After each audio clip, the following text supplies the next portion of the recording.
Deep within the forest surrounding Konoha no Sato, or the village hidden in the leaves, in a clearing that had a broken-down shack, sat a lone figure.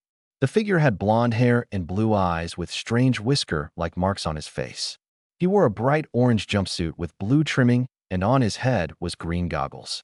He looked like he had just finished running from somewhere. On the figure's back was a large scroll. This figure was none other than Naruto Uzumaki, the village's local prankster and troublemaker. Naruto took the scroll off of his back and put it on the ground in front of him before rolling it open and looking inside. All I have to do is learn a jutsu out of this scroll, and Irika-sensei will have to pass me, thought the blonde boy with a chuckle. Looking through the scroll at the first jutsu, he read the name. Kage Bunshin no Jutsu, Shadow Clone Technique. "Aw man, why the Bunshin, clone, jutsu? It's my worst one," said the boy to nobody. Seeing that they started off with his worst jutsu, the boy decided to look further into the scroll to see what else it had. He opened the scroll a little more to find an array of very intricate seals. He didn't even understand what the hell they were. Deciding to see if he could find out what they were, he placed his hand on it.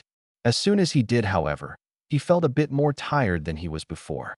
Then he felt a burning sensation on his hand that made him pull it back. Looking at his hand, he noticed that it was bleeding. He quickly decided to leave the other things in the scroll alone and started practicing the shadow clone technique. If Naruto wasn't wearing the long-sleeve clothes that he was, then maybe he would have noticed when the seals from the scroll crawled up his arm and spread across his whole body, except for his head, and then started to mend and fuse with another seal that was on his stomach. After a while, the new seals and the old seal fused together to form a seal so complex that hardly anyone could figure out what it was. Naruto's mind. A figure woke up to find himself laying down in water. Getting up, the figure took note of their surrounding, only to find out that it was a sewer of sorts. The figure then felt a very familiar presence, one he hadn't felt in years. Walking down the very long and very confusing passageways, the figure walked until he came into a large room. The room itself was so high that you couldn't even see the roof. A large gate of sorts were also in the room, with a single piece of paper in the middle holding it together with the kanji for seal written on it right in the center of the gates. Walking closer to the gate, the figure peered into the darkness before a large voice was heard. "Who dares enter my chamber?" asked the voice as a pair of giant red slitted eyes opened up behind the gate and looked at the figure. The figure walked out of the shadows before revealing himself to the eyes, though what the figure was wearing was still hidden in the shadows. First, the eyes showed a look of shock, followed by rage, and red energy appeared, lighting up the inside of the cage and revealing a giant fox with 9 tails. "You fucking bastard. What are you doing here? If these gates weren't here, I would slowly rip you apart limb by limb." The figure just put a smirk on his face. "Oh, come on. Is that any way to greet an old friend? After all these years that we haven't seen each other, and this is the greeting that I get," said the figure jokingly in a masculine voice, revealing it to be a male. However, Kyubi was not amused. "How are you here? I personally watched you die," said Kyubi. "Please, you're a spiritual creature with a body made completely out of chakra, and people have the ability to walk on water and control the very elements to a certain degree, but yet you seem surprised to see someone who is dead in front of you," said the figure, shaking his head with an amused look on his face. Kyubi, however, was once more not amused. He didn't like being insulted, nor did he like the tone this man was taking with him. He decided to get some answers. "So tell me, how is it that you're here?" asked the fox. "Simple," said the man. "I sealed a bit of my soul into that scroll so that when my descendant released me, I could tell them about what happened that fateful night, though I didn't expect any of this to happen," said the man, gesturing to the room he now stood in. "I believe that the cause might have been this seal used to imprison me. It was a deal with the Shinigami, and I guess that your seal was affected by it, thus the reason that you are in here instead of the real world," said Kyubi. The man nodded his head before the Kyubi spoke again. "So what are you planning on doing with this second chance?" "Well, seeing as how the person who released me must be a family member, I have decided to try and teach him, and I want you to help me." He finished, looking at the Kyubi with a dead serious look. "Ha ha ha, and why, pray tell, do you think I would help you, pathetic mortal?" asked the giant fox. The man looked at him before the smirk appeared again on his face. "Oh, it's simple, Rally. With the knowledge that I can give him, he will be able to do things that no other shinobi could. And since I will try to gain his trust, I might be able to persuade him to give you a little more freedom, though if you try anything I'll have you sealed up tighter than you are now." The QB thought about it before the man decided to put icing on the cake. "And besides, with my knowledge and your strength, he might be able to take out that problem of yours that started this whole mess," he said. "How do you know about that?" asked QB. "I have my ways," replied the man. "So what are you planning to do?" asked QB. "Well, the first thing I want to do is talk to him. I will need you to bring him here since I cannot, and I doubt that he can do it himself yet. There I will offer him my proposal, and if and only if he accepts, I will reveal my identity to him," said the man. "Fine. When do you want to do this?" asked QB, though by his tone he didn't want to. "I always believed in the saying, why put off for later what you can do right now? So I want to do it now and get it over with." QB nodded his head before closing his eyes and focusing on bringing his host to him.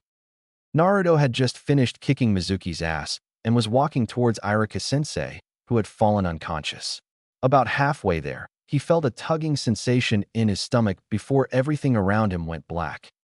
He awoke moments later to find himself in a sewer. "What the hell happened? And where am I?" asked the blonde. Soon, however, he felt the tugging sensation again, except this time it felt stronger. He soon found himself walking down a maze of hallways until he reached a massive room with a large gate with a seal in the center. Soon, however, a giant pair of eyes opened to reveal red slitted eyes. "Kit, come closer," said the voice, and for some reason Naruto started walking toward the cage. Just as he was almost to it, however, a giant claw came through the bars, almost impaling him if he hadn't jumped back. "Damn, and I almost had you," said the beast. Naruto looked at the beast for a while, and although he couldn't see the body, he instantly knew what it was. "You're the QB, the demon that almost destroyed Konoha 13 years ago," said the boy. The QB let out a dark chuckle while nodding his head in affirmative. "Ah, good times," said QB, sounding as if he was remembering something pleasant. Before he could go on, however, the figure moved from in the shadows and appeared beside Naruto. Now, QB, is that any way to treat our guest?" he said. QB just mumbled something about annoying dead people disturbing his fun. Naruto, who was scared shitless by the man appearing next to him, jumped and turned around, getting in a defensive stance. "Who are you?" he asked with a bit of worry in his voice. "Who am I? Well, in order to find out who I am, you must first find out who you are," he said. Naruto now looked completely confused. What the hell was this guy talking about? "What the hell are you talking about?" he asked. The man sat down and motioned for Naruto to do the same, but seeing him not moving, he decided to carry on. "Well, I guess the first thing I should do is tell you a bit about your family." Naruto was now completely interested. From the time he could remember, he was an orphan, so for someone to say that they knew about his family, well, let's just say Naruto was completely interested. "What do you mean?" he asked. "Well, I'll start from the beginning. A long time ago, before any of the other hidden villages came around, there was a clan that were feared amongst the land. They could live for hundreds of years, and they had a special chakra that was so strong, it could hold even QB down, no offense," he said to the fox, only to get a growl. Anyway, this clan decided to build a village in the land of eddies. The village itself was on an island that was surrounded by whirlpools, so they named it Uzumaki no Sato, or the Hidden Whirlpool Village. Now, the thing that made the Uzumaki clan feared was their mastery of seals. They could create simple seals from a storage seal to seals so advanced and powerful that they could take out an entire village if any others were around, he said. Naruto stood there looking completely shocked. He had never known that his clan was so powerful. Just the thought of it alone made him impressed. "You mean to tell me that they were feared because of a few stupid drawings?" Naruto asked. This made the figure's eyes widen. "Naruto, I want you to tell me what this is," said the figure. He then proceeded to draw in the air, and an image appeared. "What do you think that is?" he asked the blonde. Naruto looked at it for a while and replied by saying, "They just look like a bunch of scribbled lines to me," he said, shocking the figure. What the hell have they been teaching this boy? He should be able to tell what type of seal this was immediately, he thought to himself. He then stood up and walked over to Naruto and kneeled down in front of him. "Naruto, I'm going to do something, but don't worry, it won't hurt at all," said the man while biting his thumb. Naruto was a bit nervous, but let the man do what he was doing. The man drew an intricate seal on Naruto's forehead before rapidly going through hand signs. Before Naruto could even react, his eyes blurred as if he was in some sort of trance. The figure had actually drawn a memory-revealing seal that allowed the person who drew it to view every one of the person's memory. There the figure stood watching Naruto's life pass before his eyes from the moment Kyuubi was sealed inside of him to when he got kicked out of the orphanage at 6 years old. He also watched the treatment that Naruto received from the villages, all of the beatings and insults. He then watched as Naruto tried and failed the Genin exam 3 times up to the moment he stole the scroll and released him. In what was only a few seconds, the figure had seen Naruto's life and came to a conclusion. Practically everyone in this village were idiots for believing that the boy was the demon he held. After all, any real demon would just kill them all for treating it the way this boy was treated. He also saw that Naruto would need a lot of training in order to be able to make his family proud. He would also definitely need to teach this boy a little bit about fashion, though he knew that the reason the blonde wore the bright clothes he was in was because that was all that he was allowed to buy. It was at this moment the figure made up his mind. Turning around, he looked at the fox. Change in plans.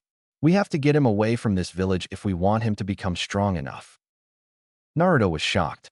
What were these two talking about? What do you mean get away from the village? As a matter of fact, who are you anyway?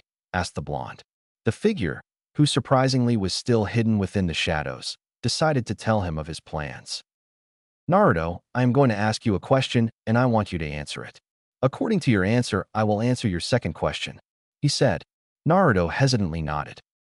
I want to take you and teach you everything I know, but if you stay in this village, then they will only try to hinder your growth if what I saw in your memories was any indicator. Now the question is, will you allow me to train you and help you to bring the Uzumaki clan back to its former glory?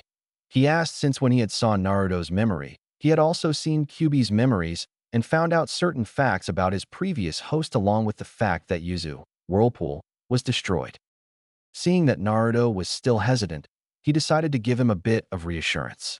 I'm not saying that you will be gone forever, just long enough for you to be able to become a master of sorts at sealing, he said. Naruto nodded. He would need to think this over. Before he had any time, however, the figure made one last attempt. Also, you will not only be able to get the village's respect, but be strong enough to protect everything you hold dear, he said, using Naruto's memory to help him. Instantly, Naruto got a look of determination in his eyes. When do we leave? He asked. Immediately, and also bring that scroll with you, said the man. Naruto nodded his head. For now, he would trust the man, but if he tried anything funny, then he would just defeat him. Just when Naruto was about to agree, a thought came to his mind. What if they put me down as a missing nin? He asked. The man smirked. Technically, you're not a ninja, and as a civilian you have the rights to leave whenever you want, so you'll be fine, he said. Naruto nodded. There was just one problem he had now. How do I get out of here? The figure looked at Kyuubi, and instantly the fox forced the boy out of his mind. Do you think he'll become as good as you? Asked the fox. No, the man replied. He has the ability to become a lot better. All he needs is to be guided correctly, he said with a smirk on his face and Kyuubi nodding. Naruto awoke to find that it looked like hardly no time had passed at all. Seeing an unconscious Iruka leaning against a tree, the memory of what had happened resurfaced to his mind. He quickly rushed over to Iruka's side and shook him awake. Iruka could feel someone shaking him, but was too tired to actually care. Soon, however, a familiar voice reached his ear. Remembering the situation that he was in, his eyes immediately shot open. Looking around for Mizuki, he was surprised to see the man on the ground knocked out and tied up. He was confused about how it happened until he remembered Naruto making an army of Kagebunshin, shadow clones, and beating the shit out of Mizuki. A small smile came to Iruka's face as he decided to do something. Hey Naruto, close your eyes, he said in a strained voice. Naruto was confused, but complied anyway. When he closed his eyes, he felt his goggles be removed, only to be replaced by warm cloth. Okay, you can open your eyes now, said Iruka. Naruto opened his eyes, and the first thing he noticed was Iruka's missing headband. He then put a hand on his forehead only to feel cold metal. He immediately knew what it was. Congratulations on graduating, Naruto, said Iruka. Naruto was shocked for a while, before that shock turned to joy. Before he could enjoy it, however, a voice spoke. Hey Gaki, I was told to remind you of your agreement, said a voice from nowhere. Naruto looked around shocked before asking out loud. Who's there? He asked, while Iruka got a concerned look on his face. Calm down, it's me, Kyubi. It seems that your little visit opened up a way for us to chat without you actually coming in here. Just think what you want to say, and we'll hear it, said the fox. Oh, you scared me, said the blonde mentally. He would have continued if he wasn't interrupted. Naruto, are you okay? Asked the concerned voice of Iruka. Naruto turned to him and nodded an affirmative. Hey Gaki, you have to get a move on. Get the scroll you were told to take, and let's go, said the fox. Naruto nodded. He would have to make sure Iruka got back to the village first, however. Kyubi, however, sensed his thoughts and decided to give him some advice. Hey, why don't you just use that clone jutsu? Just make sure they take it slow so that you will have time to get away. Naruto nodded, liking the idea. He quickly began to set his plan into action. Wait here, sensei. I'll go and get the scroll, then we can go back to the village. Iruka nodded his head as Naruto got up and went over to where the scroll was in the bush. Then he made 2 shadow clones and made one hinge into the scroll, while the other he passed Iruka's headband to. The clone knew what to do. Walking back out from behind the bush, Naruto walked up to Iruka and helped him to stand. Then he slowly began to walk away with Iruka. By this time, Naruto had already left with the original scroll strapped to his back. He was running as fast as he could so that he could get away. By the time he began to tire, Kyubi was expecting this and pumped some of his chakra into the boy to help him keep going. Naruto just continued to run, following the directions the Kyubi passed on from the still unnamed man. He didn't know where he was going, just that it would help him greatly. Naruto ran for 3 days straight, passing the outpost town closest to Konoha. By the time Naruto was allowed to rest, he fell straight into a deep slumber, not knowing what was in store for him. The night the scroll was taken, Naruto walked out of the forest and back toward the village. He had a very injured Iruka slung over his shoulder. Before he could even take a few steps toward the village, however, a pair of jounin appeared in front of him. Naruto Uzumaki, you are ordered to appear before the Hokage, Fire Shadow, immediately on account of the crime of stealing the forbidden scroll of sealing. Naruto nodded his head and followed the jounin to the Hokage tower. Once there, Naruto was taken into the Hokage's office. The Hokage was a man that looked to be in his 60s. He was wearing a long white and red robe and had a pipe in his mouth. He smiled happily as he saw Naruto. Naruto-kun, it's good to see you're okay. Iruka, you should have gone to the hospital, he said, looking at the injured man. Iruka smiled sheepishly. Before anything else could be said, however, Naruto interrupted him. I'm sorry to cut this short, but I don't have much time left, the clone said, feeling its chakra draining. Before anyone could ask, the clone told them what the original was doing, leaving out the part about meeting Kyubi and the strange man and opting to only tell them that he was going to train. Oh, by the way, Iruka-sensei, can you hold on to this until I return? He asked, handing the man back his headband. Iruka nodded his head. The clone then looked at the Hokage. And please don't send any hunter nin after me. After all, technically, I'm not a shinobi, and since I don't know any village secrets, nobody will actually be trying to catch me, said the clone. And with that, both Naruto and the scroll disappeared. The Hokage was just about to call a team of ANBU when Iruka interrupted him. I think you should let him go, he said, shocking the Hokage and himself a bit. What do you mean let him go? Do you know what that scroll contains? Not to mention what Naruto himself holds, asked the Hokage in a panicky voice. Yes, I do, and so does he, said Iruka. The Hokage knew that Mizuki told Naruto about what was sealed inside of him, since he had watched the entire thing with the use of his crystal ball, though he had stopped using it after he saw Naruto beat Mizuki. Now he was wishing he hadn't. So you want me to leave a child with immense power and one of this village's most prized possessions just leave? He asked. Yes, I believe that Naruto can handle himself and that he'll come back stronger than ever. He asked you for your trust and no disrespect, but you and everyone else in this village has been lying to him all of his life. The least you can do is show him a bit of trust, said Iruka with a fire in his eyes. The third Hokage seemed to think it over before sighing. Irika was right, and he at least needed to give the boy a chance. He just hoped that this didn't blow up in his face. Fine, I'll let him go. Since those two Jounin saw Naruto bring the scroll back, I will say that I put it someplace more safe. Also, I will tell people that I sent Naruto someplace else for his punishment. Only you and I will know the truth, and hopefully Naruto will come back stronger like you said the Hokage. Irika nodded before turning around and limping to the door. Before he left, however, the Hokage spoke again. I hope you know what you're doing, Irika. So do I, Hokage-sama, thought Irika before leaving and heading to the hospital. Naruto opened his eyes to see that he was once more within his mindscape. He groggily got up and started heading toward where he knew Kyuubi was. He walked until he reached back to the room where he had met Kyuubi and the mysterious figure. What happened? Asked the boy, referring to him being there. You fainted after running for 3 days, replied the figure as he once more appeared beside Naruto, causing the boy to jump into the air. Would you stop that? Shouted the boy. The figure just chuckled at the boy's expense. I could stop, but then that would take away all the fun, he replied. Naruto glared at him before remembering something.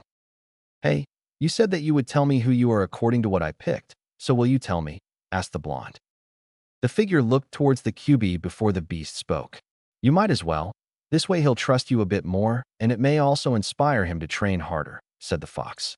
The figure nodded before sighing. The figure then walked out of the shadows, revealing himself for the first time to Naruto. He wore black, slightly baggy pants that had a lot of pockets. He also wore a black long-sleeved shirt with a high collar. He had on a pair of what looked like boots.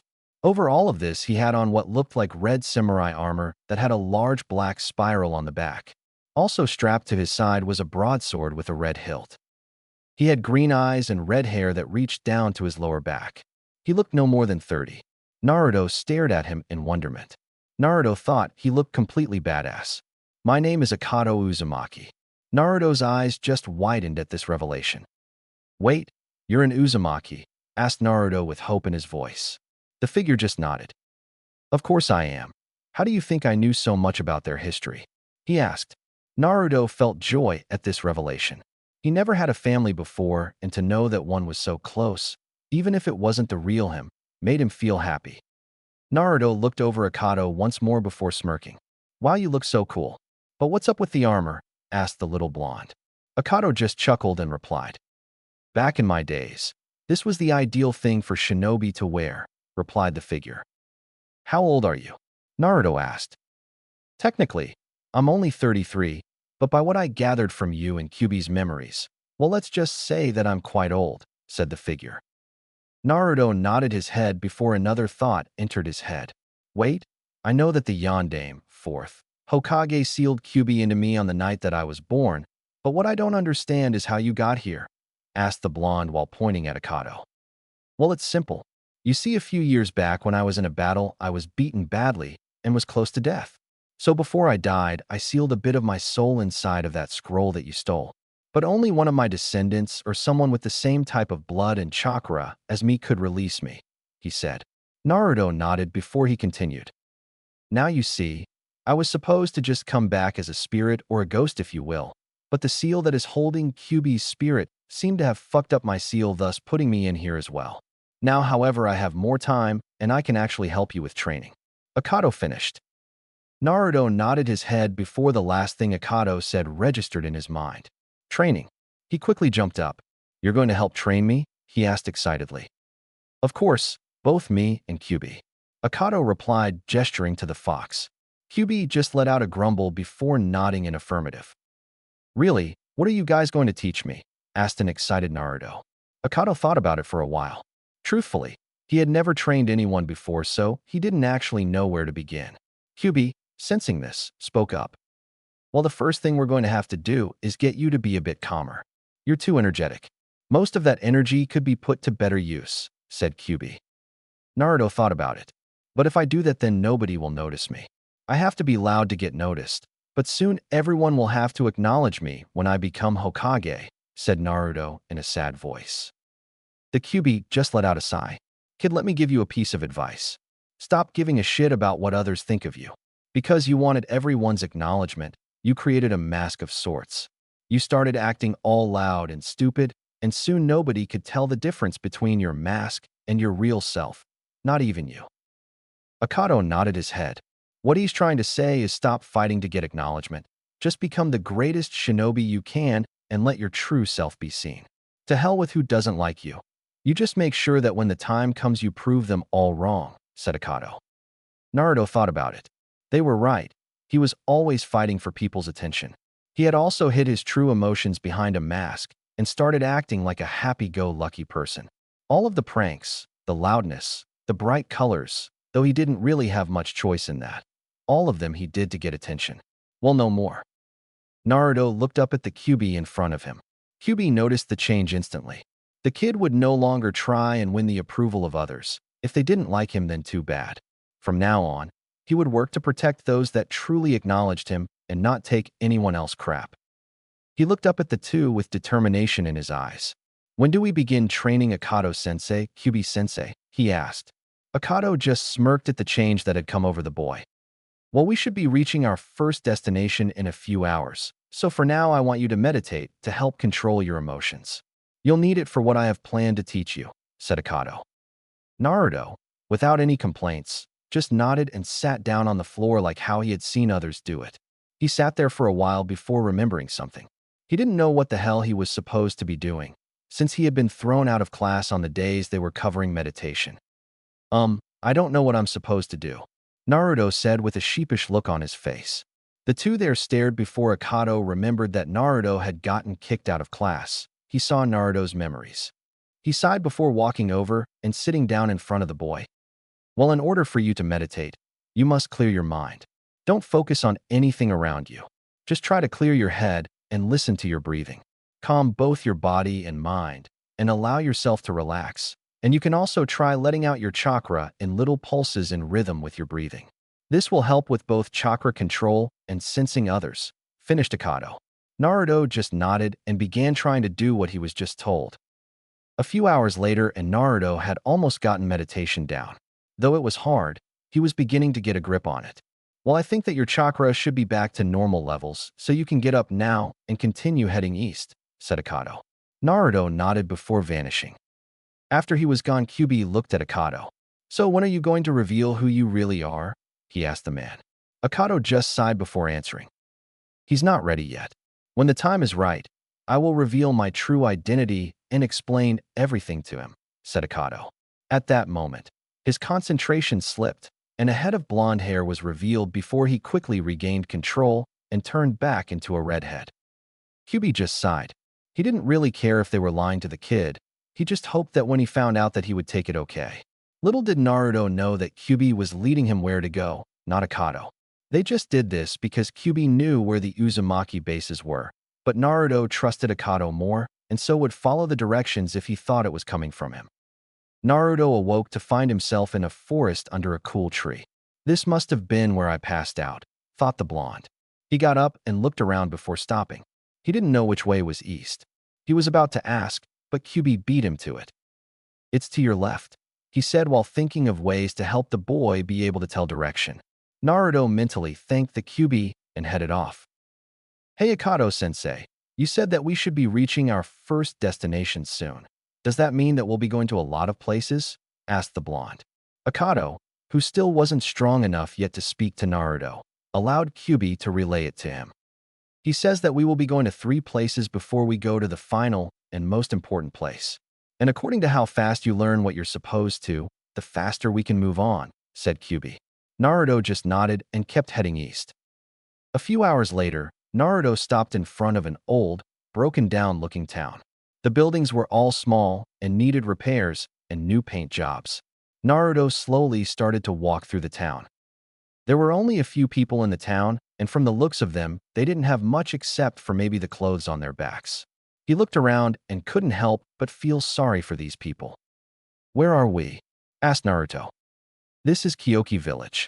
It was under the protection of Uzugakure no Sato, Hidden Whirlpool Village, but I guess after it was destroyed this village was attacked, explained Kyuubi to the young boy.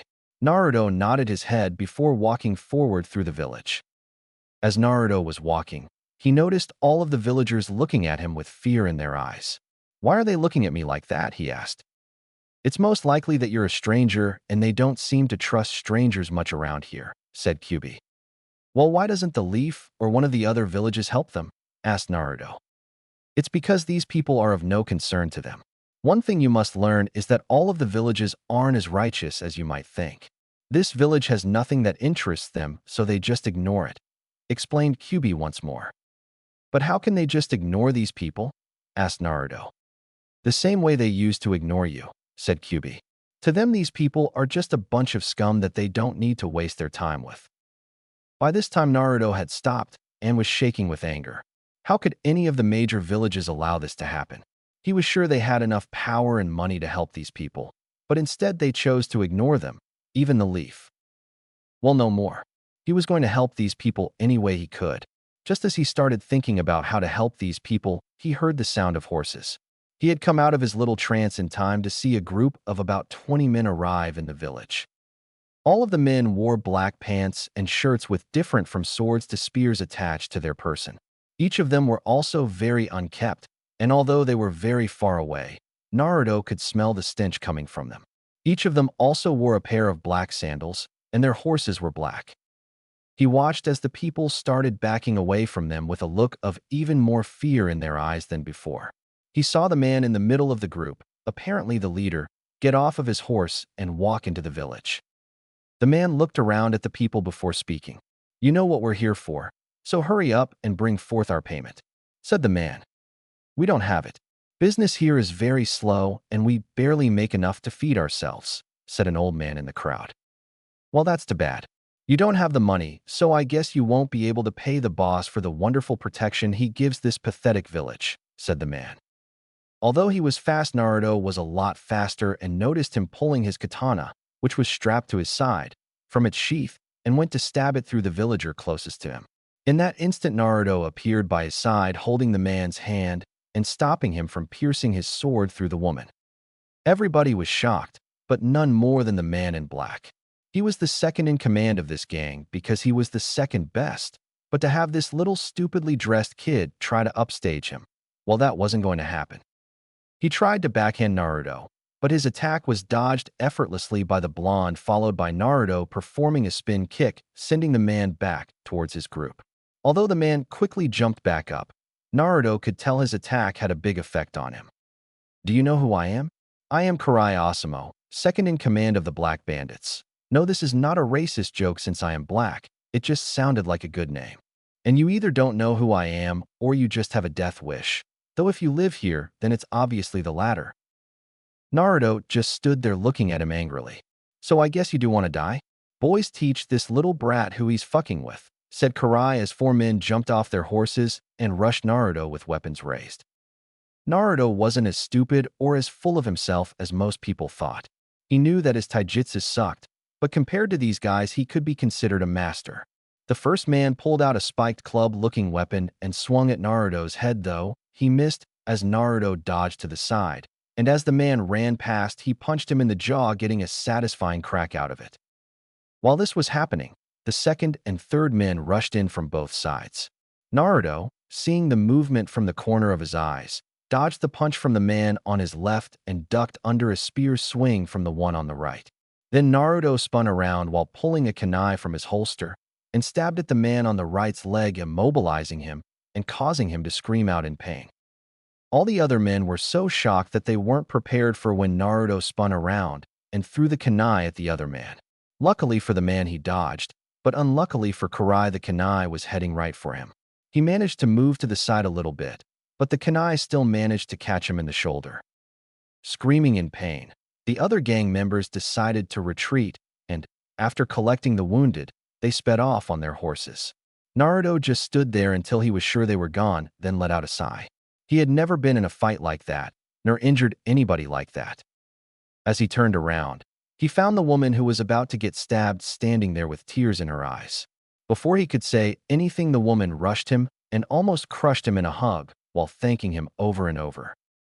Naruto, who wasn't used to this kind of attention, just smiled awkwardly before pulling the woman off of himself and telling her that she didn't have to thank him. The woman nodded and smiled at him. At an old abandoned warehouse, Karai and the rest of his men arrived and rushed inside. They ran past all of the guards and only stopped when they reached a pair of double doors. From there, only Karai went forward.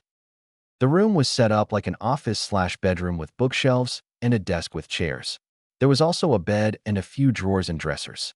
Sitting on one of the chairs was a tall man of about 5 feet 5 inches who was drinking wine from a cup. Seeing Karai enter, the man smiled. "Ah, Karai, I see you've gathered my payment," said the man.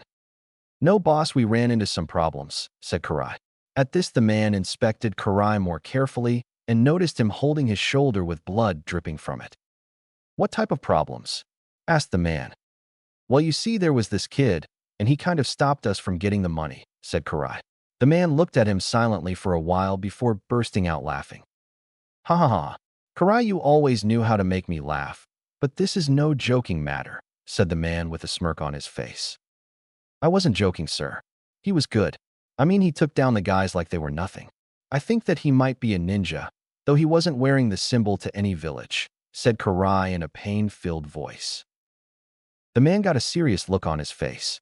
"Those were some of my best men, but yet a kid took them down. This might be a good opportunity to get a new recruit," said the man with an evil smirk on his lips. "Where is he?" asked the man. "Most likely he's still in the village," said Karai. "Good. Go get healed up and rest. Within 3 weeks' time we will go to that village and get that boy to join us one way or another," said the man as Karai nodded before silently leaving the room. Back in the village, Naruto was walking around and getting friendly looks and thanks from everyone in the village. Apparently, the news traveled fast, and everyone heard what he had done, so they no longer feared him much. He was currently walking and following Kyubi's directions. "How far is this place?" asked Naruto. "It should be right around this next corner to your left," said Kyubi. Naruto turned the corner to find himself in front of a rundown building. With the instructions from Kyubi, Naruto entered the building. He walked into what looked like the living room. "Now, kid, what you have to do is go to the wall on your left and activate the seal there." Naruto nodded and walked up to the wall. He couldn't see the seal, but he trusted his senseis, one more than the other, and would listen to them for now. He walked up to the wall, bit his thumb, and put his hand on the wall while pumping in some chakra. Suddenly, a seal appeared on the wall. The seal glowed a bit before dimming, then completely disappearing. Naruto, thinking he had done something wrong, was disappointed. That was until the wall slid backwards, then to the side, revealing a passageway. As he entered, the wall slid back into place behind him. The passage became dark.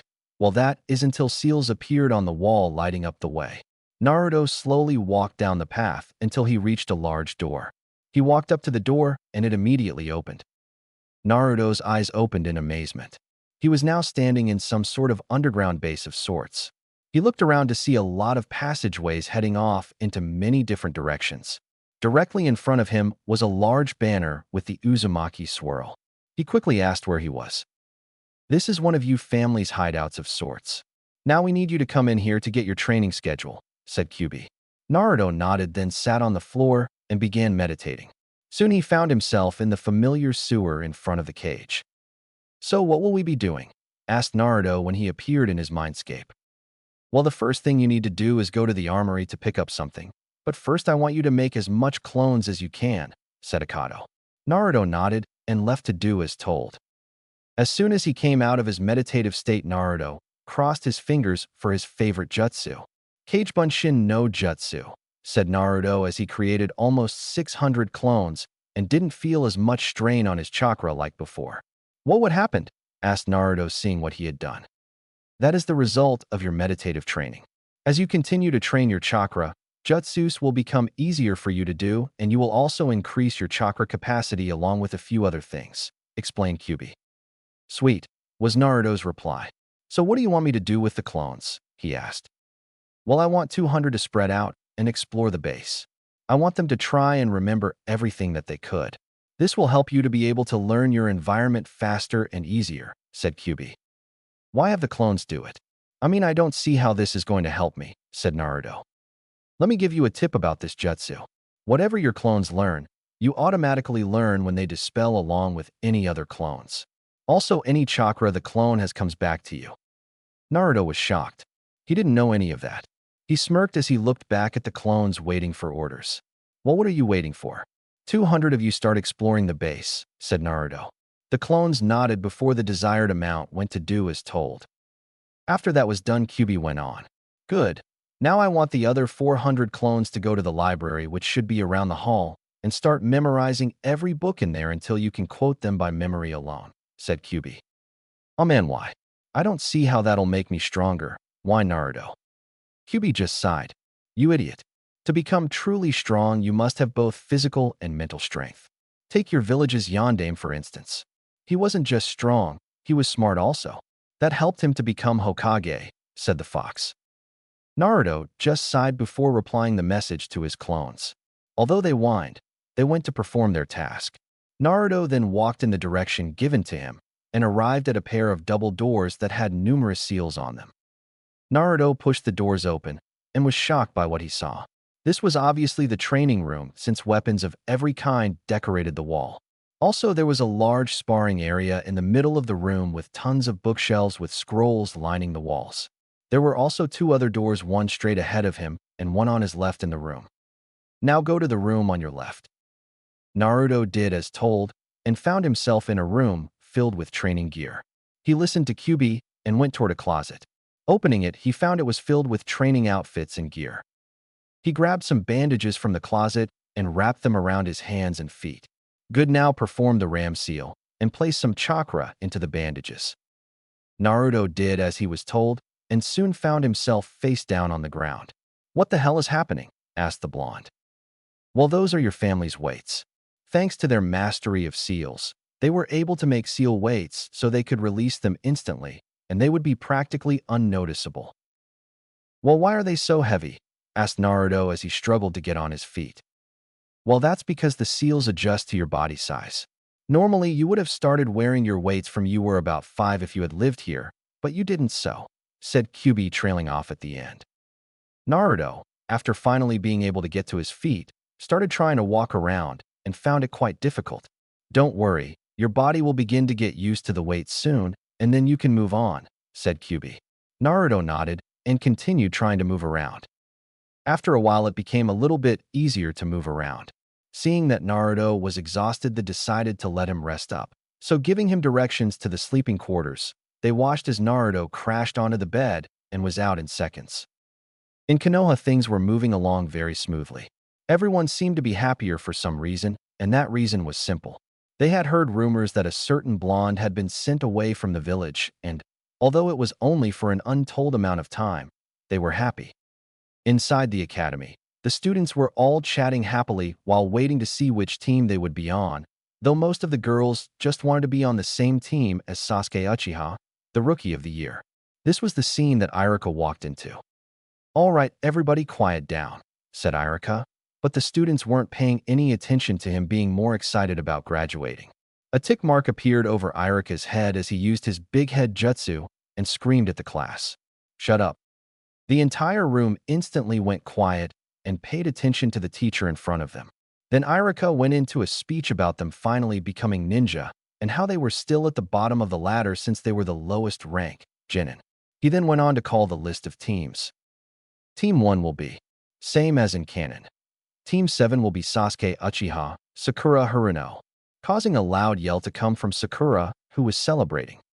And your third teammate would have been Naruto Uzumaki, but since he's unavailable at the time, it has been decided that Ms. Yuri Takaichi will be your third teammate, said Iruka, getting confused looks from everyone, even Sasuke.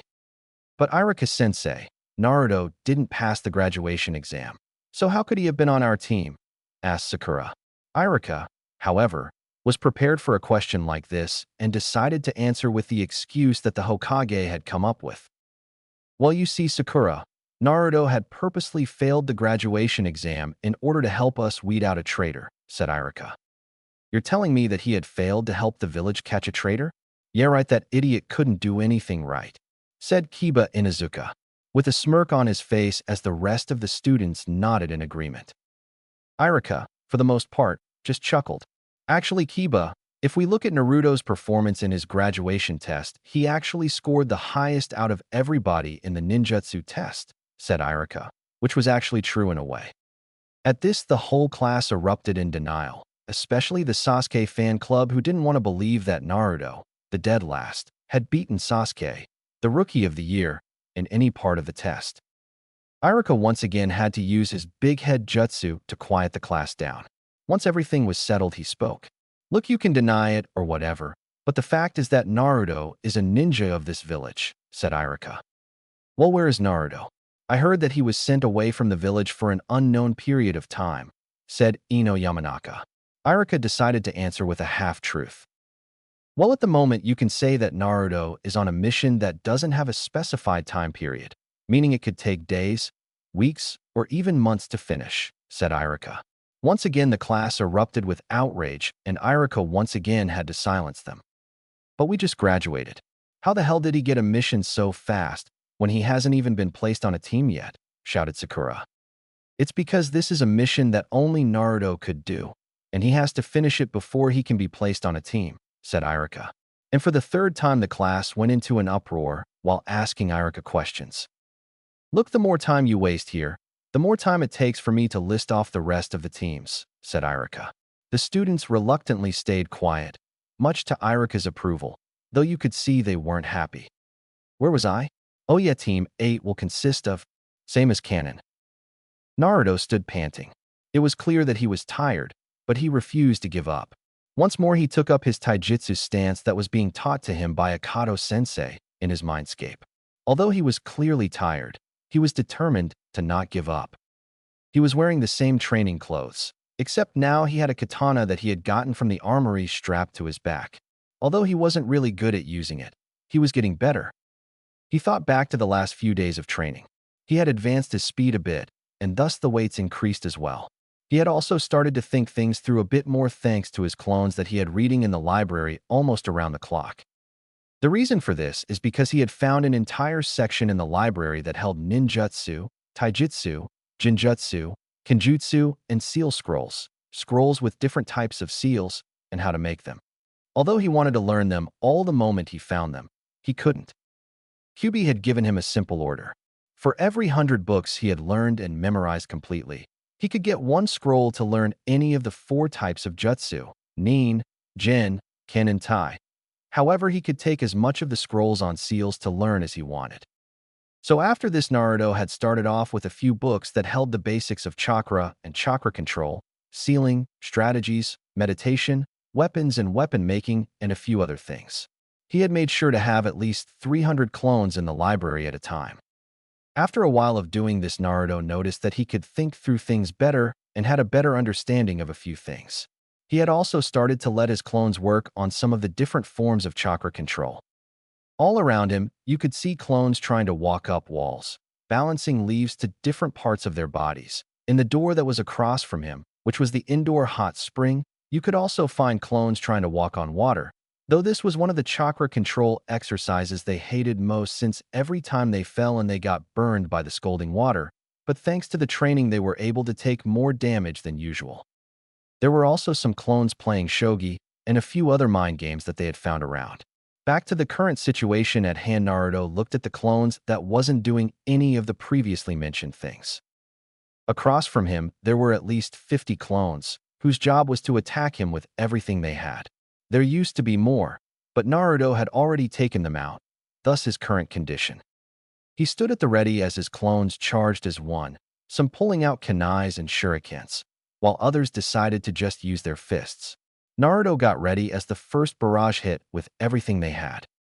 Naruto ducked the first clone while spinning around and grabbing the hand of the second one and throwing him into the first, causing the two to go up in puffs of smoke.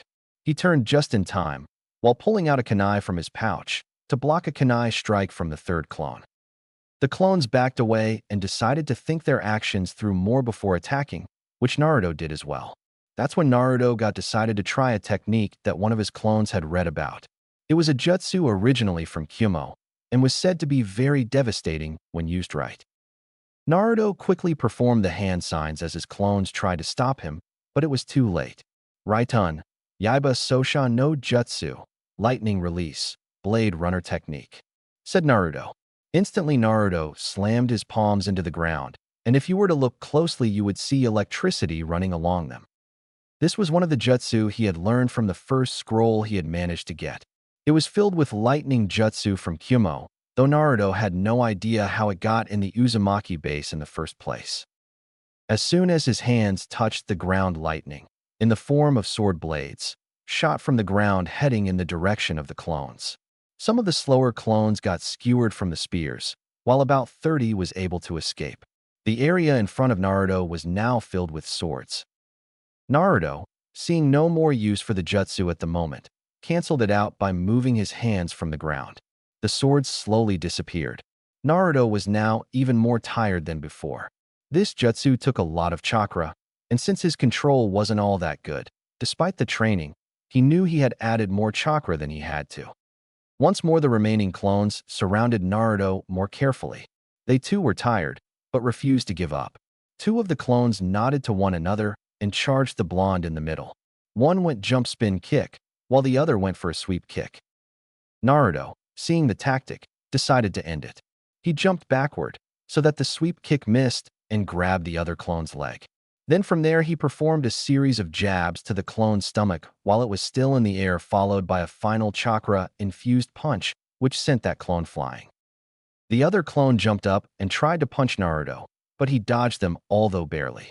He then gripped the clone's hand and flipped him over, slamming it down on the hard floor. He then pulled out a kunai and stabbed it through its head, ending its life. Naruto then pulled the sword from his back and got ready for the attacks to come. One of the clones decided to try a new tactic. "Cover me," he shouted as he pulled a scroll from his back. He then pumped a bit of chakra into one of the storage scrolls on the scroll, one of the few seals he had mastered, and a brush with some ink appeared. The clone then started to draw a seal design on the empty part of the scroll, though Naruto didn't get to see what type of seal it was as he was attacked. The clones charged as one, some pulling out their swords as well, while others started kunais which they knew they were better with. Naruto, not being one to back down, charged at the clones head-on. He went and sent a forward stab, which was blocked by one of the clones. Naruto noticed one of the clones jump back and start performing hand signs. He then watched as the world around him vanished. Naruto was now standing in a clearing filled with trees and flowers. He instantly recognized the clearing as one in Konoha that he used to go to. He instantly knew it was a Jinjutsu. He threw his hand up in the ram seal while stopping his chakra flow, then releasing his chakra in a burst. He yelled "Ki, release."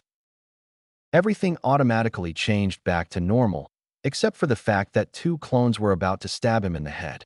He instantly leaned back, avoiding both strikes, and threw the two clones over his head.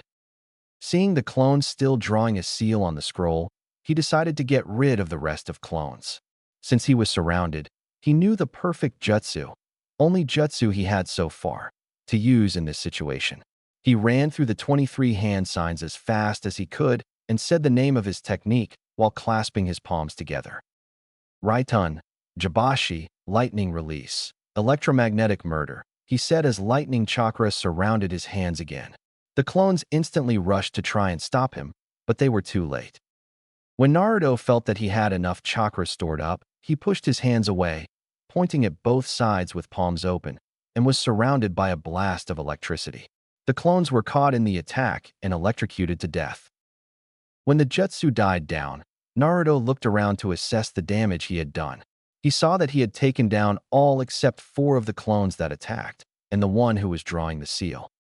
Seeing this, Naruto sighed. He knew that he was barely holding on to consciousness as his vision kept getting blurry. Just as he was about to rush the remaining clones, the one who was doing the seal screamed. "I am finished, everyone get back," he shouted. Before he could activate the seal, however, he noticed 5 bodies hit the ground unconscious, with 4 going up in smoke. Then he said the only thing that came to his mind. Well, that was a waste, before he and all of the other clones around the base disappeared in puffs of smoke. Above in the village, the people were a little more happy. They were full, thanks to Naruto, or Kyoki no Hagasha, guardian of Kyoki, since they didn't know his real name. He had provided food and water to the people. He had also provided his services to help them to rebuild the village. He had read a few books on masonry and carpentry, and although he wasn't perfect, he would do. He had also helped them start a few farms, though they hadn't produced anything yet since they were under a week old. The people now didn't think that all hope was lost and were looking forward to tomorrow.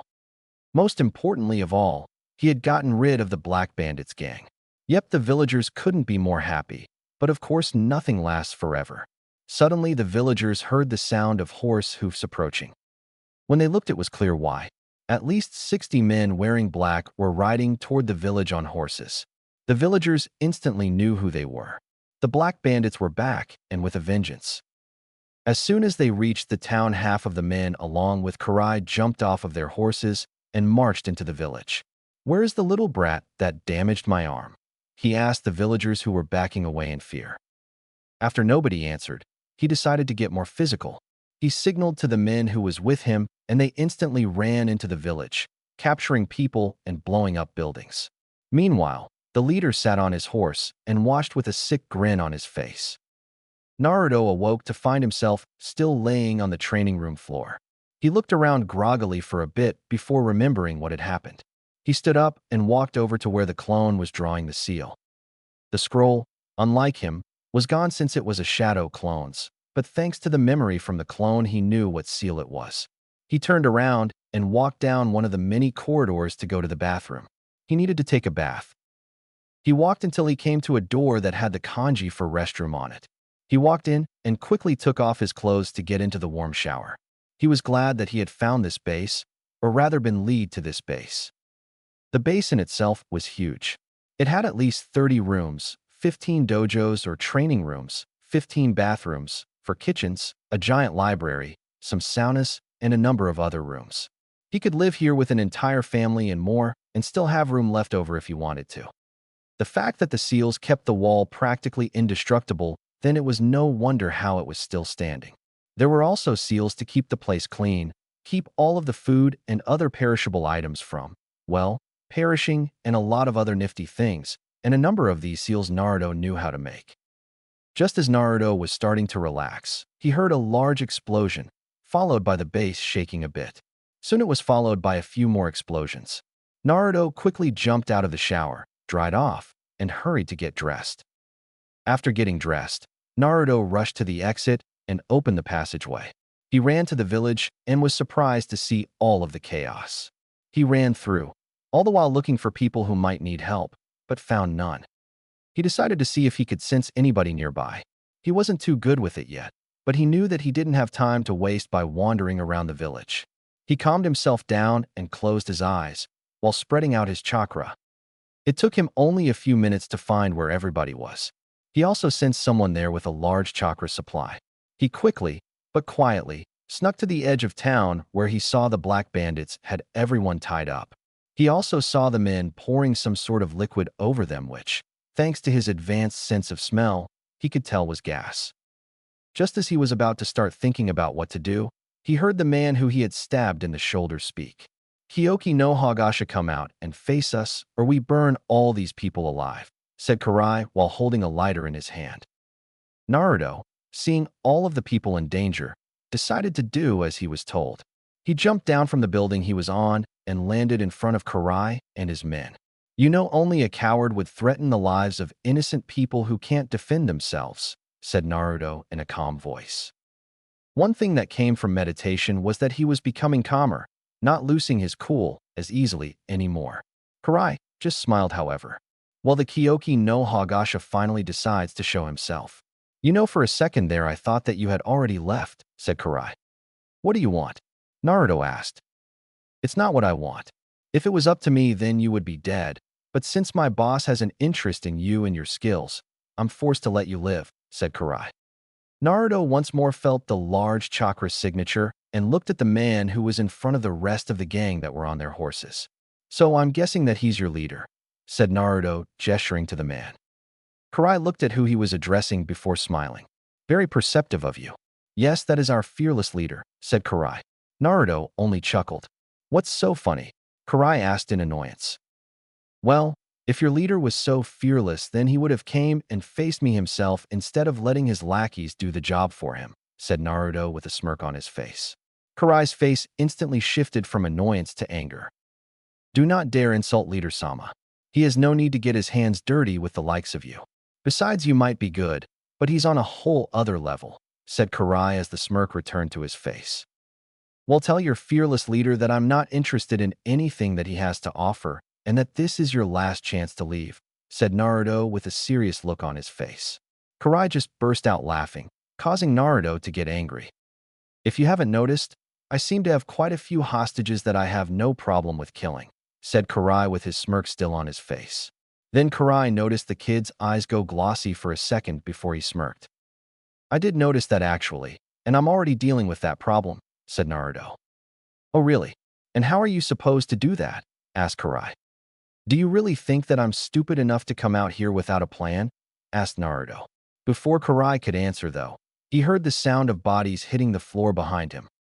When he looked back, he was surprised to see 4 copies of the blonde was in back of him, and they had knocked out the 2 men holding the rope. Just as the other 28 men went to charge, the 4 clones pulled out a scroll each. Then the 4 clones surrounded the hostages while opening their scrolls and spreading blood on them from their bleeding thumbs. They then performed 3 hand signs while ending with the Inu, dog, hand sign. Kuchios no Jutsu, summoning technique. They said simultaneously, and before Karai or any of the other bandits could react, there was a puff of smoke. When the smoke cleared, the 4 clones and the hostages were gone. What just happened? Asked Karai in surprise. Simple, you just lost your trump card, said Naruto. Karai's face now showed complete anger. This kid was trying to embarrass him again, but this time they wouldn't have that. Kill him, he shouted to the 30 men around him. They all charged forward with a war cry.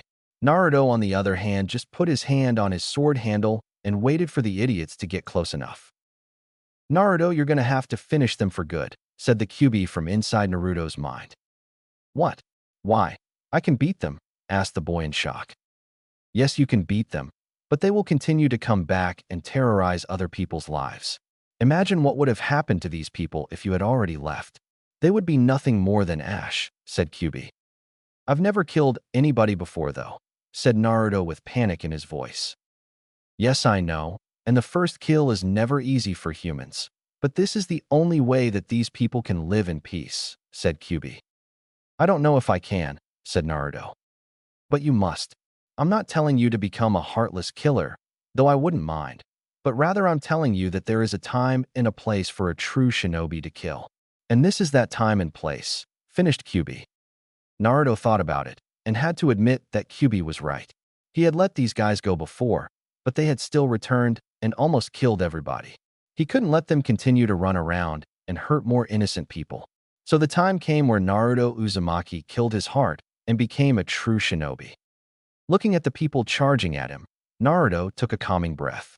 He then bended his knees and got ready to move, hand still on his sword hilt. When the first man reached him, Naruto ducked the punch sent towards his head, spun around while unsheathing his sword and swinging up, taking off the man's arm. Before the poor bastard could even scream, Naruto spun once more and buried his sword in his chest, killing him instantly. Naruto immediately felt the bile rise to his throat, but forced it down to deal with the matter at hand. He looked to see the rest of the bandits looking at him warily. He was determined to finish this, however, and charged at them. The men got ready to face the blonde, but got a surprise when he disappeared in a burst of chakra-enhanced speed. Before they could relocate the blonde, they heard a gurgling sound. When they turned around, they saw one of their members with a sword protruding from his neck. Before they could even try to attack, Naruto disappeared again. All around, left and right, Karai watched as his men were being slaughtered from a little boy that looked no older than 13. Before he knew it, the 30 men that had stepped in the village with him was now less than 10. They just couldn't handle the power of the boy. Retreat, shouted Karai, and all of the men still alive began running back to the rest of the group. Naruto didn't agree with this, however, and began chasing after them.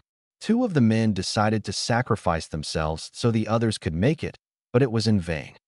The 2 men turned around and pulled out their weapons.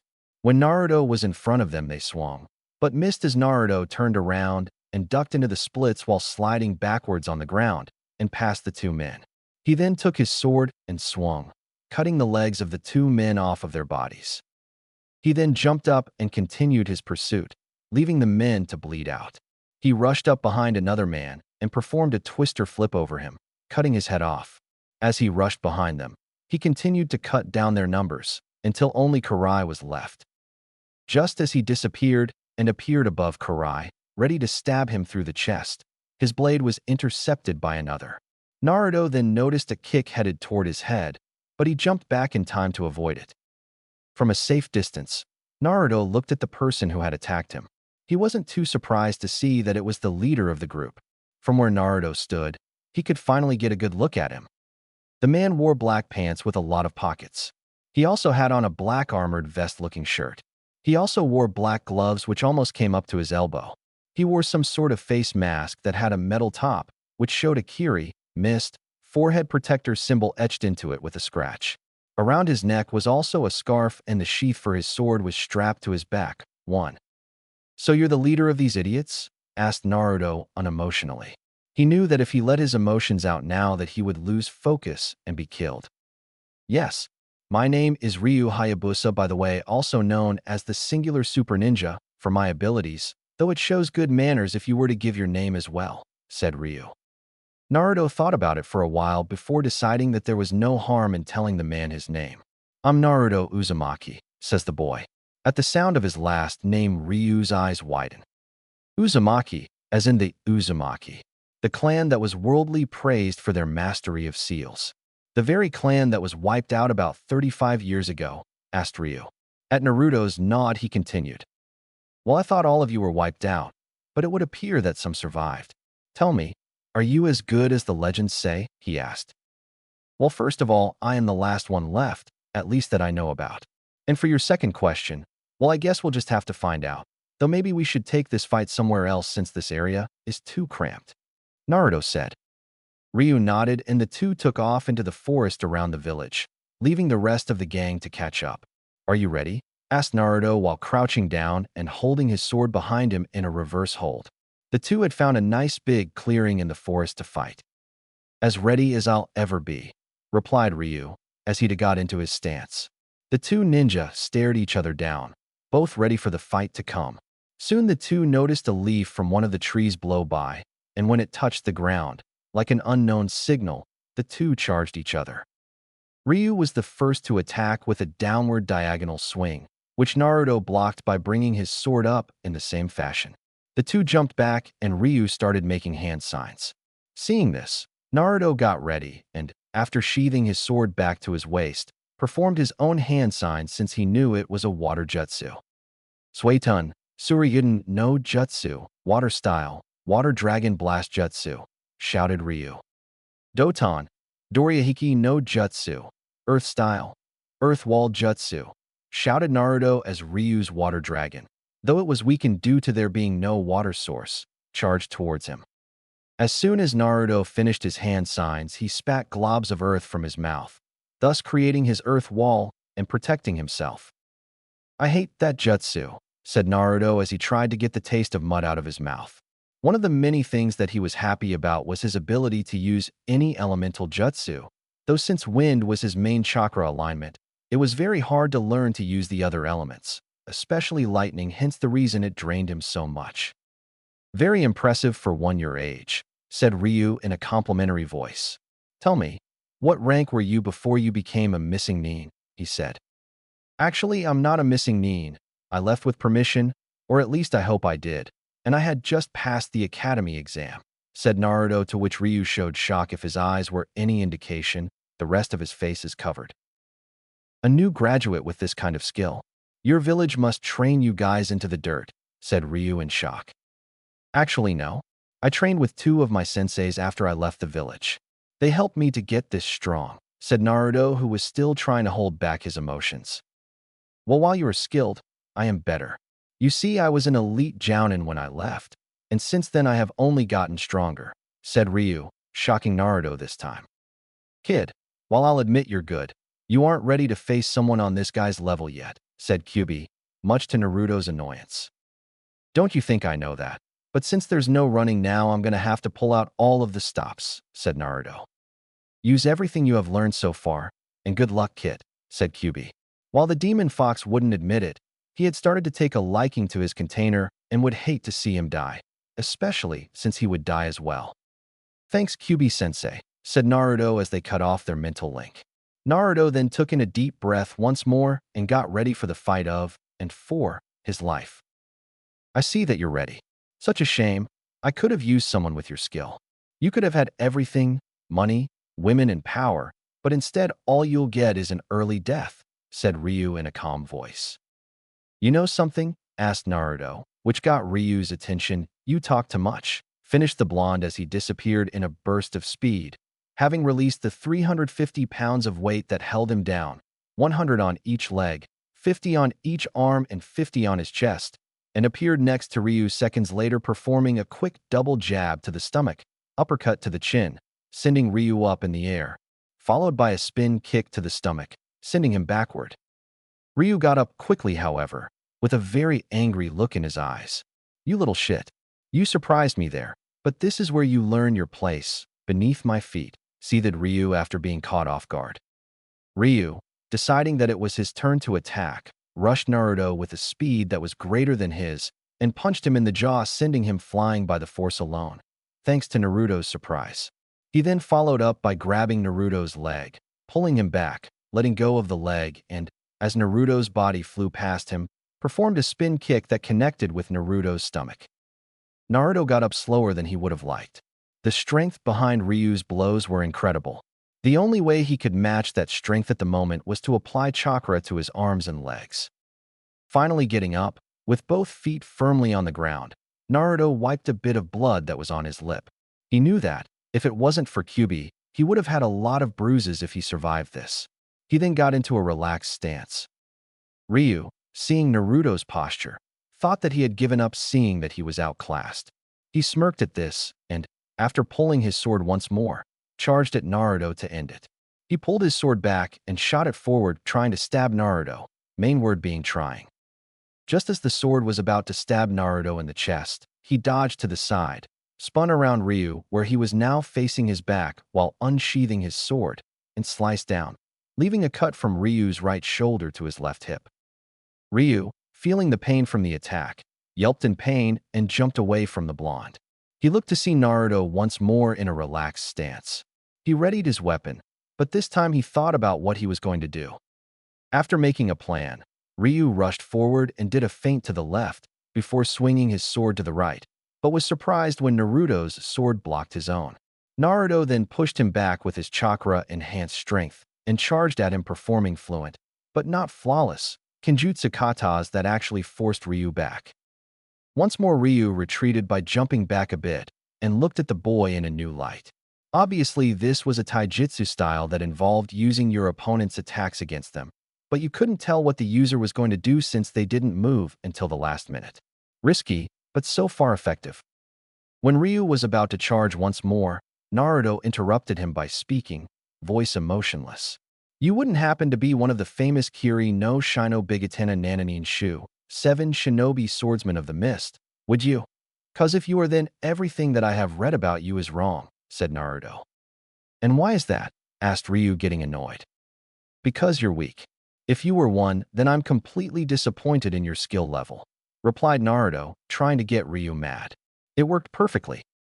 Oh yeah? Well, what do you even know about them, huh? Asked Ryu. Nothing more than what I've read, though the book I read about them in is at least 30 years old, and by now they might have some new members, said Naruto. No, I'm not one of them, though I wouldn't want to join them anyway, said Ryu. You're right. Most likely you couldn't make the cut to get in, seeing how pathetic you are, said Naruto. This was the final straw for Ryu.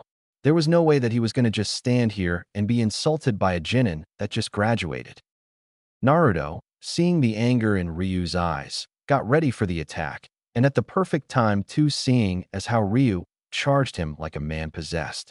He reached Naruto, and through all Kenjutsu training he might have had out the window, just swinging with all his strength, trying to hit the blonde. I'll kill you, you little shit. Nobody insults our Yu Hayabusa and lives, screamed Ryu. Naruto was being forced back though because of the strength behind the blows. He kept stepping back until his back hit a tree, thus making him lose focus for a second. That second was enough for Ryu to put a decent slice on Naruto across his chest, however.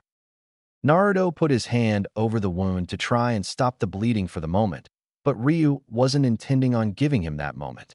Naruto, seeing the blade coming towards his head, had no strength to move. Kyuubi-sensei, thought Naruto. In the cage of Naruto's mind, Kyuubi's eyes snapped open. "Well, what do you know? The kid actually almost won on his own," said Kyuubi. "I guess the kid needs a little help," said Akato. "You're right, though I am surprised he managed to do this well," replied Kyuubi. After that, Kyuubi's cage glowed red as he loaned his vessel some chakra. Ryu felt good. He was inches away from killing the blonde menace in front of him and attaining victory. Although he was already sure that he would win, he was surprised by the boy's skill. Pity he would have to kill him. Just as his blade was about to pierce his skull through his eyes, however, Ryu felt a spike of chakra from the boy before said boy reached up and grabbed his sword with his hand, stopping the killing blow. Ryu was shocked. The boy just wasn't going to die. He went to say something, but froze when he saw his eyes. Gone were the calm sky blue irises, only to be replaced by ruby-red slitted irises filled with bloodlust. Before anything could be said, Naruto let out a roar that was blood-curdling to any and all that heard it. When Ryu tried to jump back, his hand was grabbed. "What's the matter? Can't take the pressure?" asked Naruto in a now demonic voice. "What are you?" asked Ryu, voice now filled with fear from the killing intent Naruto was producing. "Well, since you let me see your anger, I've decided to let you see mine," said Naruto as he drew his hand back and punched Ryu in the face, sending him flying. Ryu felt a lot of pain from that one blow. That was one of the hardest hits he had ever felt in his life. Before Ryu could even compose himself, Naruto appeared in the air before him with his leg drawn back in a burst of speed, sword still by the tree, faster than he had ever seen the boy move, and kicked forward, sending Ryu skipping along the ground. As Ryu continued to bounce across the ground, like a stone over water, he couldn't help but think about the mysterious blonde before him. He wondered about this boy's power. He had never seen or felt anything like it, and the fact that it seemed to boost all of the boy's other abilities was also interesting. Ryu would have continued thinking if he hadn't noticed the tree that he was going to slam into back first. He braced himself for the pain, but that still wasn't enough as he hit the tree and flew right through it, stopping on the much thicker tree behind it. Ryu desperately tried to catch his breath. He was in immense pain, pain that went through his whole body. Before he could relax from his torture, however, he heard the boy in front of him say something that scared the shit out of him, followed by the sheer size of the attack. "Katan. Ryuka no Jutsu, fire style, dragon fire technique," shouted the blonde as a stream of fire, at least 30 feet tall and 10 feet wide, streamed out of the Naruto's mouth and headed right for Ryu. The fire hit, and there was a scream of horrific pain before nothing. Naruto waited a while before releasing the hold on Kyuubi's chakra since he couldn't control it anymore. Just as he was about to turn around, he heard something. Looking at where the noise came from, he was surprised to see Ryu leaning against a tree with fourth-degree burns all over his body, and most of his clothes burnt off. Naruto slowly walked toward the man. It was clear that he had used a kawarimi substitution, albeit a little too late, to dodge and survive the attack. He pulled his sword from the ground by the tree where he left it and continued to walk towards Ryu, ready to end his suffering. When he was just a few feet in front of him, though, Naruto dropped to his knees in pain. "It seems like the chakra had a larger effect on me than I thought," he said aloud. Ryu, seeing the beast that was before him moments ago, now on his last leg, realized that he was not immortal. He tried and succeeded to get to his feet and walk toward the boy who had literally fucked his life up. He ran this territory for years after he left Kiri, but this little brat had come and messed everything up, killed half of his men, and almost killed him. Yes, he was definitely going to kill him, though this time he would be a little more careful since he didn't want a replay of last time. He pulled out one of the kunai he had that managed to stay intact and, after taking aim, let the kunai fly towards the boy's head. Imagine his surprise when the boy reached in the air and caught the kunai before it hit him. He then watched as the boy slowly got to his feet. What surprised Ryu the most, though, was when he looked at the boy's chest, and to his surprise, the wound that was there was now gone, including any other wound or bruise that was on the blonde's person. "How did you get so much power?" asked Ryu through heavy breaths. "Simple. This power was given to me on the day of my birth, though I didn't know about it till a few weeks ago," said Naruto. I see. So does your power heal you as well? Asked Ryu, indicating towards Naruto's chest. Yep, it does, though I have to train a lot more before I can even begin to use it correctly, said Naruto. Ryu was shocked. The boy didn't even know how to use that power correctly, but yet he was so powerful. He could only imagine how strong the boy would be once he did get control. That is surprising. Who would ever think that a kid like you could be so strong and still growing? Said Ryu, surprise evident in his voice. Ryu would have said something else before he noticed something behind the boy. He couldn't help it and almost let an evil smirk cross his lips, but fought it down.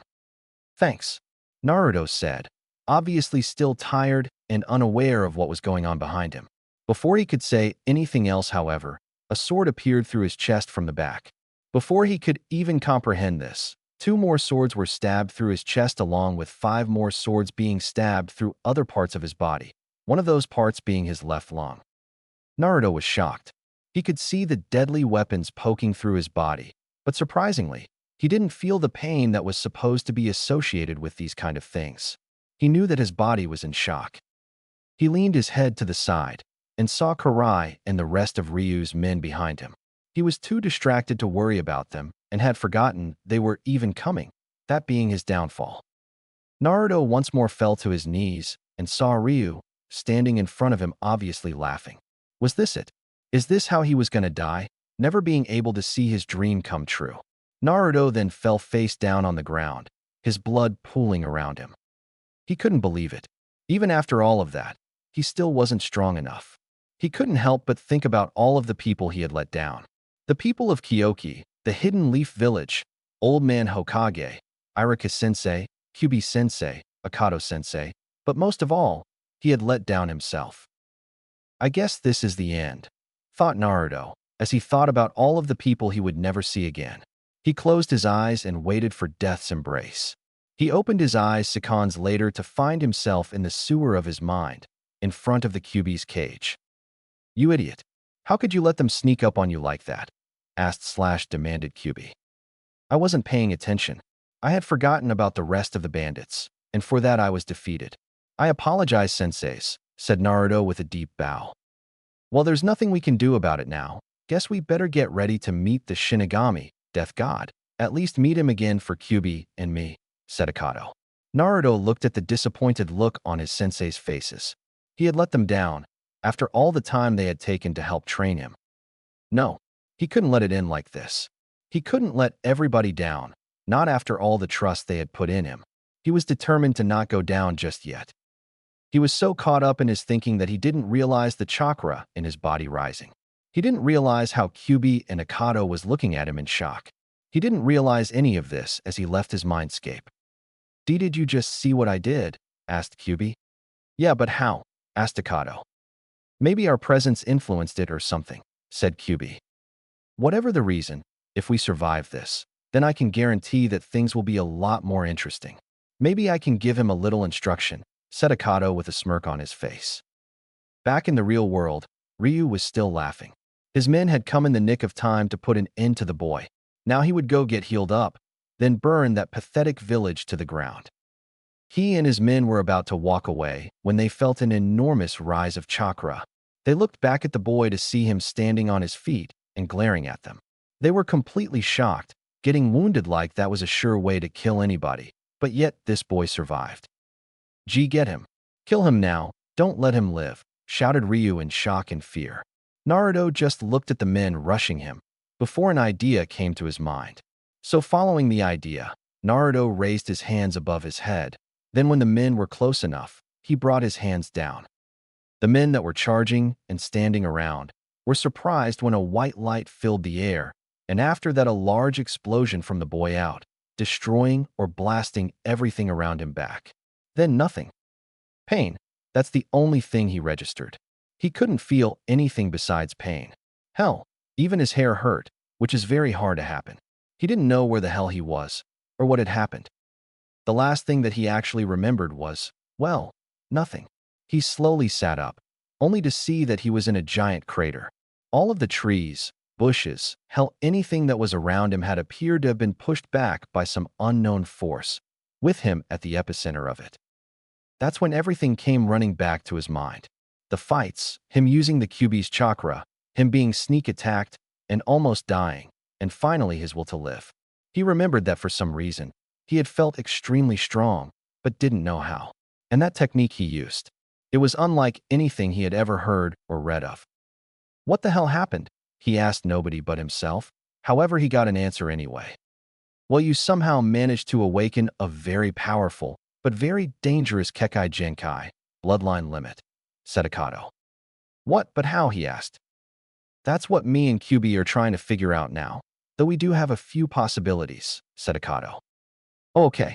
Wait, you can talk to me directly now? Asked Naruto in shock. Yep.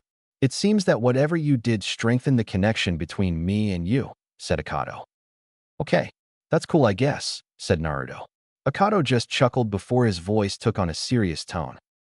Naruto, we need to speak with you now. This is very important, said Akato. Okay, replied Naruto as he closed his eyes, leaving his body laying on the ground, and entered his mindscape. When he got there, however, he was surprised to find Akato pacing the floor in front of the cage, while QB was pacing inside his cage. So what's up? Asked Naruto. What's up? Do you know what just happened? Asked QB in an almost angry tone. No, but that's why I'm here, so you guys can tell me, said Naruto in a carefree voice, well until Akato rushed him and raised him off the floor by his collar. You idiot, this is very serious. That power that you just unlocked is very dangerous if not used properly, said Akato, gritting his teeth in frustration while looking Naruto in the eyes. How bad can it be? Asked Naruto in a nervous voice, though with the way Akato was acting, he didn't want to know. Surprisingly, however, his answer came from QB, who had been silent the entire time. Kit, with the power you just unlocked, you can become someone even stronger than myself or any of the other Bijou, said the fox. This caused Naruto to shut right up. He couldn't believe that anything could make somebody that strong. So what is it exactly? Asked Naruto. Look down, said Akato as he turned around and walked towards QB's cage. Naruto did as he was told and saw his reflection in the water of the sewer that was his mind. To him, everything looked the same as it always was. That is, until he looked at his eyes. In the place of his usual cerulean blue eyes were purplish eyes with what looked like ripples in them and a small pupil. To Naruto, they looked pretty damn cool. What is this? Asked Naruto in shock. Those are very powerful eyes. They are known as the Rinnegan, transmigration eyes, and they can make you very strong if you know how to use them, said Akato. How strong can they make you? Asked Naruto with wonder. Well, it said that the very first ninja, the Rikudo Sennin, sage of the Sixth Path, and the founder and creator of all jutsu types, had those eyes. It is said to grant the wielder a power equal to a Bijou, said QB. Naruto was now completely shocked. To think that there was something out there that could give you the power equal to a Bijou's was unreal, but for that same thing to be given to him, well, let's just say he didn't believe it. So how did I of all people get it? Asked Naruto. Well, we think that it's because of the QB and myself being present within you, said Akato. So what do we do now? Asked Naruto. That's simple. We train you like there's no tomorrow, then we train some more. This training trip just went to a whole new level, so there's no room for fooling around anymore, said Akato. What do you mean? Asked Naruto. Well, you need to get adjusted to those eyes. That's the most important thing. After all, we don't want you to get in a situation where you might need them, but can't use them, said Akato. Naruto just nodded. He knew that something like this must be hard to control, but he was willing to try if it would help him get stronger and be able to protect his precious people, though few. He also wanted to make Iruka and Old Man Hokage proud. When do we start? He asked Akato. As soon as we reach our destination. In order to practice with those eyes, we'll have to go someplace safe and secure, and there's only one place in the world that I can think of, replied Akato. Where's that? Asked Naruto curiously. You'll see when we get there, replied Akato smugly, like someone who knew a big secret, but didn't want to share it. Naruto just nodded before something else came to his mind. Wait, but I haven't even learned everything here yet. What are we supposed to do? He asked. You're right, but I've already thought about it. We'll use your Kage Bunshin to learn everything from this base that they can, along with sending them to the other 3 bases. One of them holds all of the forbidden jutsu from the Uzumaki clan, along with a few from other villages. We were originally supposed to go there last after you got stronger, but now we have more important matters to attend to, said Akato. Naruto had listened to the explanation and, while it was a good idea, there was one big problem. You do realize that my clones can only take 1 hit before dispelling, right? They might not even make it to any of the other bases, said Naruto. I know that. You aren't strong enough with the jutsu yet for your clones to take multiple hits, but thanks to the seal I am going to teach you, the clones will be just like you and able to take a lot of damage, once it's not a fatal blow, said Akato. Oh, okay. When do we start? Asked Naruto. Well, because of our need for time, I'm going to implant the seal in your brain. This is the only technique that you'll get without working for, and only because this is important, said Akato. Naruto nodded and Akato walked up to him and placed his hand on his head. Immediately, Naruto felt a rush of information enter his head. He then saw the design of an intricate seal and how to do it. After placing the info in Naruto's head, Akato let go and stepped back. Now go out there and get ready. Naruto nodded and left his mindscape, already knowing what to do. He got up, though painfully, and started his trek back to the village. After making it back, he went to the base and went to get cleaned up. The people of the village were safe, and now they didn't have to worry about the black bandits harassing them anymore. He stepped into the shower and let the warm water run over his body. As he looked at where the stab wound should have been, he was surprised when there was nothing, not even a scar. Thanks QB-sensei, he thought. Don't mention it, kid. Also, you should get some rest. After all, you have a long journey to start tomorrow, replied QB. Naruto nodded and, after getting out the shower and getting dressed for bed, went to sleep. The next morning, Naruto stood in front of the village. He had helped in the repairs, and the village crops were coming along nicely. Soon they would be able to start trading with other villages. He looked back at the village that he had become so acquainted with. It was early in the morning, and nobody was up yet. Naruto stood wearing a black pants with a lot of pockets that went into some red bandages that were wrapped around it. He also wore a black, sleeveless shirt and a pair of black shinobi sandals. Over the clothes, he had on red ANBU-styled armor and a red cloak that came to about his waist with no armholes. On the back of the cloak was a red spiral, the sign of the Uzumaki clan. He also had one of the katanas, which had a black sheath and a red and black diamond-patterned handle, from the dojo strapped to his back. In front of him were 3 clones, each dressed exactly like him. He looked the 3 clones over with his usual blue eyes. It seemed that he would have to learn to activate his Rinnegan when he wanted. He looked the 3 clones, each equipped with one of the seals on their chests, and nodded. You each know what to do. There is no room for error, so get to the bases and start learning everything that you can. I don't know how long my training is going to take, but when I'm done I will dispel each of you to see what you've all learned, said Naruto. The clones just nodded before disappearing in blurs, each headed in a different direction. Naruto just sighed before turning around and heading in the direction supplied to him by Akato. After 15 minutes of tree jumping, Naruto decided to find out a little more about his new eyes. So what exactly do these things do? Asked Naruto. Well, as you saw after you woke up, they can produce a powerful force that repels anything around you, said Akato. Wow, so how does it do that? Asked Naruto. The Rinnegan uses gravity. With it, the user can manipulate the gravity around them to push things back, like you did, pull things towards them, and also a few other things that I'll explain when we reach our destination, said Akato. Once again, Naruto was surprised to find out what the Rinnegan could do. Now he really wanted to get started. Can you tell me where we're going at least? Asked Naruto. Akato just sighed. Fine, we're going to the land of eddies to a place known as Uzugakure, Hidden Whirlpool Village, said Akato. At hearing this, Naruto stopped. He had read a book that showed the villages and where they were along with some other information. He also knew that Yuzu, Whirlpool, was the original home of the Uzumakis. Why are we going there? Asked Naruto softly. That's the only place that we can go where we won't have to worry about someone finding us, or destroying some random village because of your training, said Akato. Naruto could only nod his head in agreement. Although he didn't like the idea, he knew that his sensei was right. Fine then. So how long will it take us to reach there? asked Naruto. He heard the sound of someone thinking before he got an answer. Well, if you keep up with your current speed, along with any breaks we make, I'd say about a week. During that time, you'll also be working on your survival skills while we're in the woods, said Akato. Naruto just nodded in confirmation. Naruto continued to run for another 5 hours. All the while he kept trying to focus chakra into his eyes to activate his Rinnegan with no luck. Damn, why can't I do this? Wondered Naruto. He had been trying for the better part of 5 hours to activate the eyes again, but they just wouldn't activate. He was beginning to think that it might have just been a one-time thing. He got his answer from Akato, however.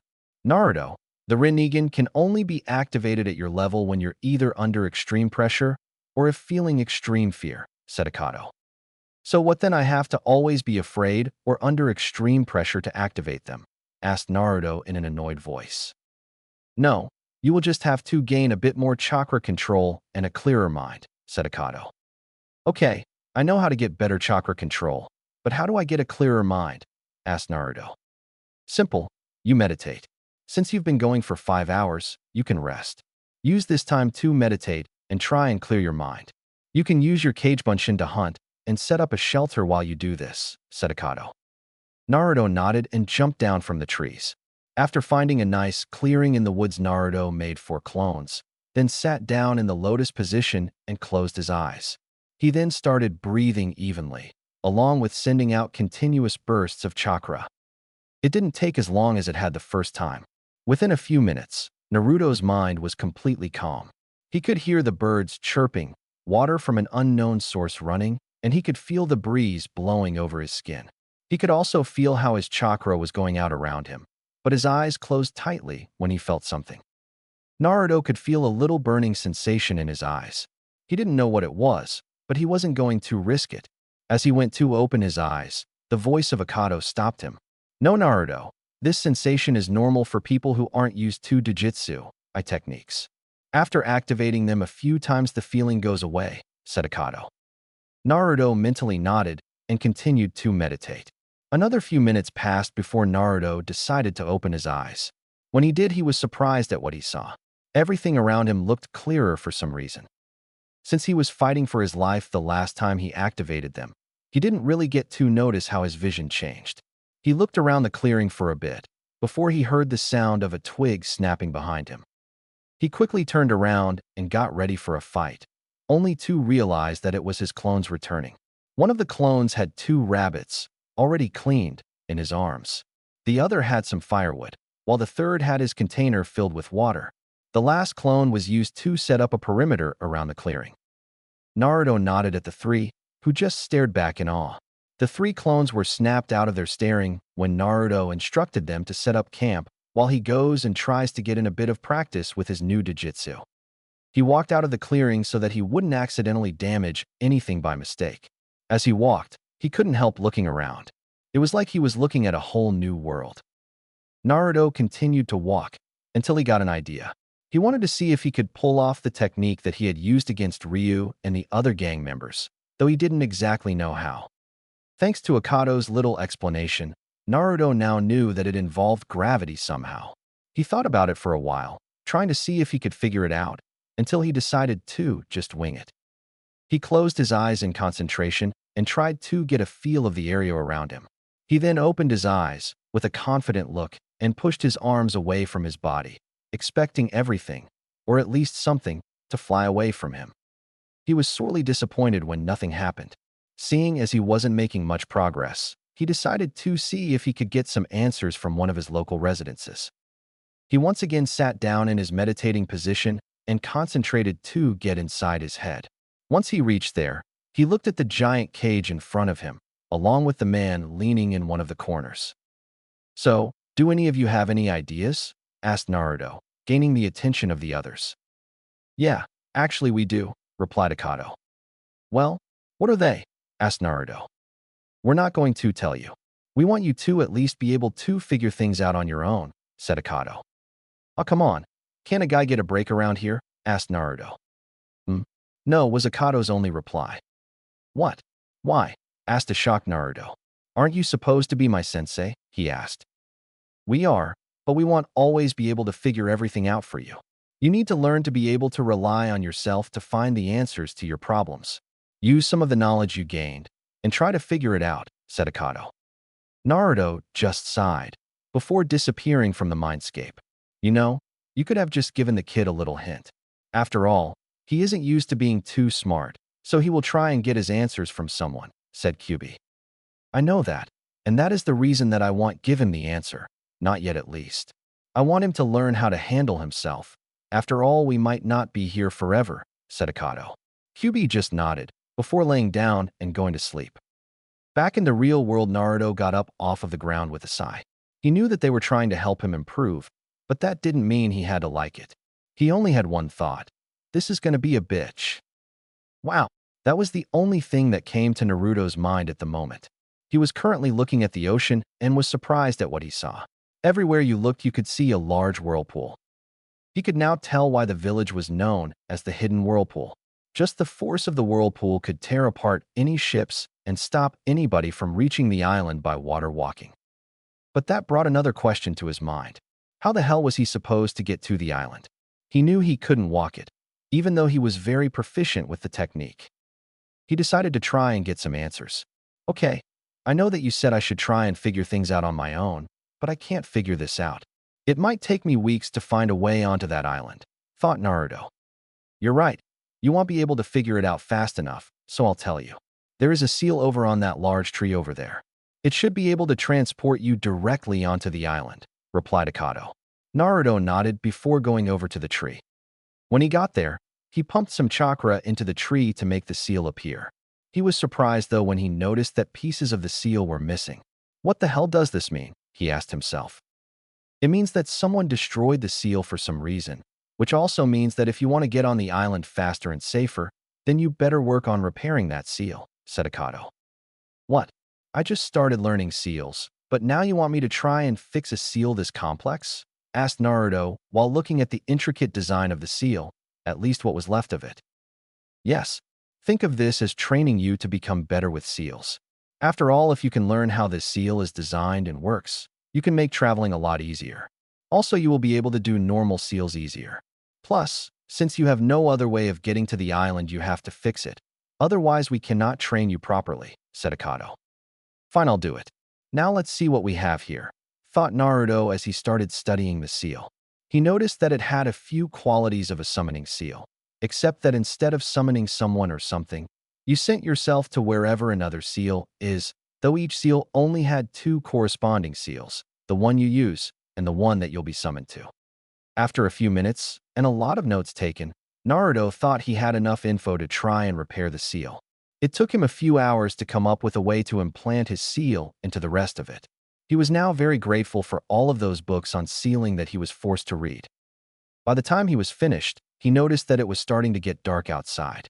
He decided to rest somewhere in the woods for tonight, then come back and repair the seal in the morning when he could see better. Naruto was about to make the hand sign for the Kage Bunshin, but then thought better of it. He realized that since he had learnt that jutsu, he had begun to rely too heavily on it, and, while it was good for training purposes in battles, he couldn't rely on them to do everything for him. So with that thought in mind, Naruto began constructing camp. He started off by placing the chakra sensory seals around the area, making a perimeter. He then pulled out the scroll with the tint in it and released it, making the tint appear in a puff of smoke. After this, he went out to hunt, which only took him about 20 minutes since the forest was filled with wild animals, and clean his catch, which took about another 10 minutes. He then went out and got some wood for the fire and started cooking his meal. After eating and making sure that his perimeter seals were working properly, Naruto laid down and got ready to go to sleep. While he was doing this, he couldn't help but remember all of the training he had done and how strong he had become, and thought about how strong he would become before returning home. Deep within the forest, a lone figure dashed through the bushels. With the way the figure was moving, you could tell that it was trying to be stealthy. The figure continued crouching through the woods, its head swiveling in every direction, as if looking for others. The figure silently walked across the forest floor, looking like a trapped animal the way it seemed to jump at practically every sound in the forest. For a brief instant, the figure stepped from under the foliage of the trees, revealing itself in the light. The figure was then revealed to be a girl, about 13 years old. She had brown hair and brown eyes. She wore a pair of brown pants that went down to a little ways above her ankles with white tape wrapped around it. She also wore a white long-sleeved skin-tight shirt with a brown sleeveless jacket. On her feet were black shinobi sandals, and hanging from her forehead was an Awagakure, hidden rock village. She dashed through the forest, trying to find someplace to hide from her pursuers. She didn't know where, but she had to find someplace before they caught her. If she had paid a bit more attention to her surroundings, then she would have noticed when she went past a seal on one of the trees, though it was blended in nicely with the tree. She continued running and hoping that she would lose her pursuers, though she could feel them catching up with her. For now she could only pray for a miracle, and little did she know that her prayers would be answered. Naruto was finally beginning to fall asleep. He couldn't wait until the next day, where he would fix the seal, go to the island, and finally begin his more serious training. Before he could fall into his blissful slumber, however, he felt a small burning sensation in his arm. This burning sensation was right where the seal was, meaning one thing. Someone, or something, had entered his perimeter, and they had over a Genin-level ninja's chakra supply. He quickly got out of his sleeping bag and rushed out of his tent while grabbing his equipment. He then spun around and performed the ram hand seal while whispering a quick Kai, release, followed by his tent going up in a puff of smoke, leaving only the scroll that contained it in its place. Naruto then quickly got dressed in a black shirt with a black pants and black sandals. He wanted to stay invisible in the darkness now that he was in enemy territory and could be getting pursued by enemy ninjas. Naruto quickly strapped his katana to his back and pulled on his sandals and a long black cloak with a hood to cover his head and a face mask for his face, getting completely dressed in a few seconds. He didn't want anyone to recognize him, in case it was ninjas from Konoha. He was glad that he didn't really have to worry about kunai and shuriken pouches, since he sealed all of his weapons into seals on his body. Naruto was also glad that he had packed everything else up after he was finished with them. After making sure that there wasn't going to be anything left to show that he was there, Naruto took off to the trees. "Who do you guys think it is?" asked Naruto. "Well, it could be ninja from any village, though the most likely one is Iwa, Rock," replied Kyubi. Naruto nodded while still running. He was trying to relocate and find someplace to stay low. He couldn't leave the area. He had to get to Yuzu after all. He searched around and luckily found a hollowed-out tree large enough to hold 5 of him. He got into the trunk and suppressed his chakra, waiting for the ninja to leave. He idly wondered how long it would take for them to stop looking for him, though he didn't know that he wasn't the target. He sat and waited for a while until the burning sensation came back to his arm. He looked at the seal and watched it pulse 3 times, signaling that 3 more people with at least Jounin-level chakra had came. He could only wonder what the hell he had done to gain this much attention. 3 Iwa, stone, ninjas were heading in the direction that they had sensed their target heading. While they knew that their target was good at becoming invisible when she wanted, they had a good feeling that they would catch her. The 3 ninjas were of Jounin rank, and they wore the standard tan Jounin vest of Iwa. They also wore gray long-sleeved pants and shirt and black sandals with their headbands around their foreheads. "Why the hell do we have to chase this bitch?" asked the first shinobi to the one who was apparently the leader and the only female of the team. "Simple, Itsuki. She has stolen village secrets that we cannot allow to fall into the hands of another village," said the lady to the man now identified as Itsuki. "Yeah, but didn't she just become a ninja? How much can she really know?" asked Itsuki. "While it may be true that she just became a shinobi, she is still a part of that clan and has all of their jutsu knowledge. Add that to the fact that she is the last survivor, besides him, and she knows the truth. She can become quite the trouble for us if left alive. Am I right, Hitoru?" asked the third member. "Yes, you are Yuzuki. Why couldn't you be as smart as your brother Hayatsuki?" said Hitaru, now revealing the name of the third member. "Fuck the both of you," said Itsuki, getting amused chuckles from his other 2 companions.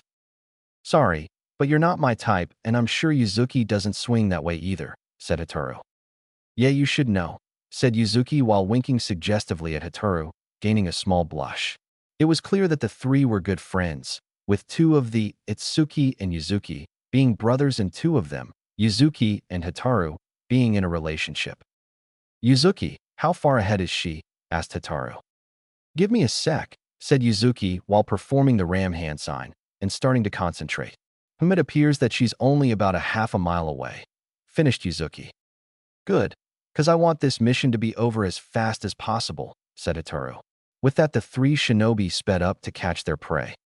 The girl continued to run, trying her hardest to avoid detection, though if she knew her village, then they would send some of the best people they had to track her, so she had to be quick. She continued running until she heard something that made her blood run cold.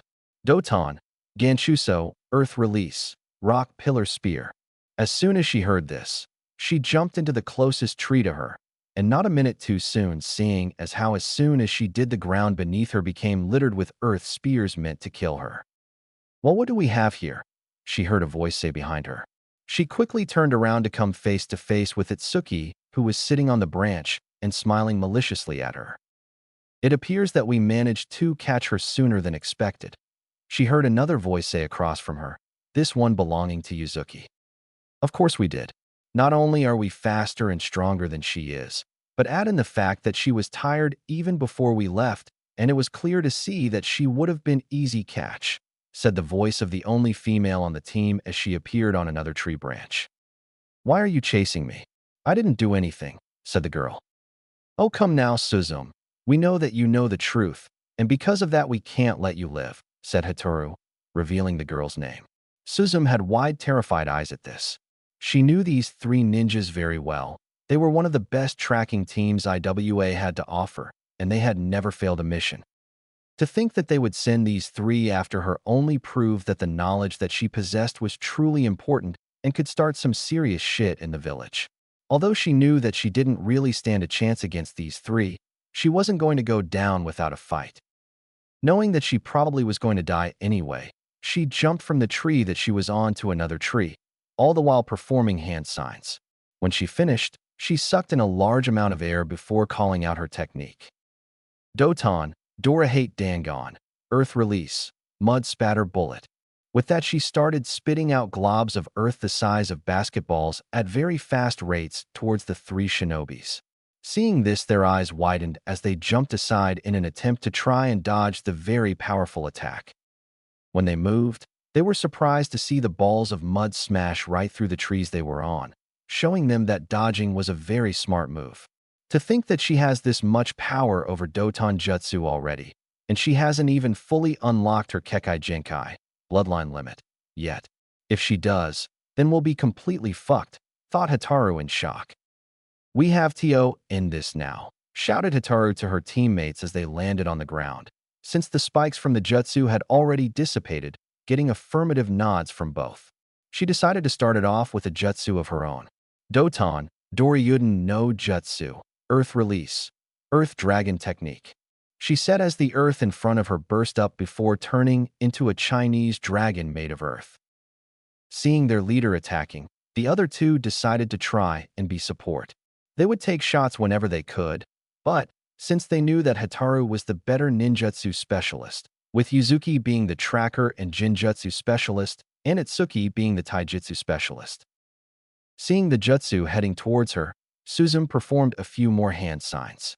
Doton, Doryahiki no Jutsu, Earth Style, Earth Mud Wall Technique, she said while, once more, sucking in a large amount of air, then spitting out a larger amount of mud, though this time she spat it out in front of her, and it raised up into a protective wall that stopped the Earth Dragon. This, however, just pissed Hitaru off even more. To know that some of her strongest techniques were being beaten by a child fresh out of the academy was embarrassing. She definitely wasn't going to let her get away alive after this. Get your asses in gear and attack, she shouted to the two brothers watching from the sidelines. The two nodded and began their assault. Itsuki performing hand signs. Iwa no Yoroi, Stone Armor, said Itsuki as his skin started turning darker and had a glossy look to it. As soon as his jutsu was finished, Itsuki rushed towards Suzume, trying to catch her off guard and in the fight before it started attracting other people. Naruto was still hidden in the stem of the tree when he started to feel the amount of chakra being used. He knew that either the people he had been notified about were in a battle for some reason, or they were out there doing some extreme training. He knew that if it was a training session, and that they were really IWA Nins. Then he would be dead if they caught him, since IWA still hated Konoha because of what had transpired during the Third Great Shinobi War. He sat there debating for a while whether he should go and check it out or if he should just stay hiding until it ended and everyone left, but that's when he made up his mind. He decided to go and see what was going on, since, if it was a training session, he could learn a little about how IWA Nins fought. So with this thought in mind, Naruto left the tree he was hiding in and dashed towards the direction that he could sense the chakra coming from. It only took him about 3 minutes to reach the destination, and he was surprised to see the 3 Jounin-looking ninja attacking a girl that looked no older than him. Seeing this, Naruto decided to stay hidden and watch what transpired. He watched as the 3 Jounin ninjas threw around some pretty impressive Doton jutsus, but was even more surprised when he saw the girl blocking them with her own jutsu. This just might be more interesting than I at first believed, thought Naruto as he heard them talking about some secret that the girl knew. While he really didn't care much about the secret itself, he could tell that whatever it was, the 3 Nins didn't want it getting out. Suzume was still trying to fight for her life. She knew that she was wasting a lot of chakra by making her jutsu strong enough to match Hataru's, but she had no other choice if she wanted to stay alive any longer. She looked around her, only to notice Itsuki charging her from behind, the IWA no Yoroi firmly in place. She knew of this jutsu. It collected minerals from the earth that compacted on the body, giving the user more strength and making him more invulnerable. But the downside to this jutsu is that it made you heavier, which slowed you down, and it took a lot of chakra to maintain. She jumped back when Itsuki tried to land a punch on her. She watched as his fist hit the ground, leaving a small crater where she just stood. She knew that she couldn't afford to get hit even once from that attack, or it will be game over for her, permanently. She was about to try and gain some distance when she heard a shout from behind her. Turning around, she saw a tall man with hair and eyes just like hers. He wore blue pants and a long-sleeved gray shirt. She knew this man very well. Father, she whispered to herself at seeing the man standing there, a man that she knew was dead. With this thought, she realized that Yuzuki must have caught her in a jinjutsu. Instantly, she tried to repel it, but when she did, it was too late. Itsuki was standing directly in front of her with his arms raised and ready to strike. She knew that she wasn't fast enough to dodge in time, so instead she closed her eyes and waited for the blow to hit. Naruto had sat watching the fight, and it was now clear to see that they were really trying to kill this girl. Naruto watched as the girl looked behind her at something that he couldn't see. Jinjutsu was his only thought. He then watched as the girl started trying to break it, but she was too slow as one of the men were already in front of her and ready to knock her brains out. He didn't even have time to think on the matter as his body just moved on its own. 1 minute he was sitting in the tree watching, and the next he was standing on the other side of the clearing with the girl in his arms bridal style. He only could think on what the hell had made him save this girl that he didn't even know. Suzume was expecting to feel the hard impact of Itsuki's fist to her face, but she was surprised when she felt her body being lifted up, followed by a gentle breeze blowing around her body. When she opened her eyes, she was staring into a pair of cerulean blue orbs, though that was all she could see of his face since he wore a mask that covered everything from his nose down.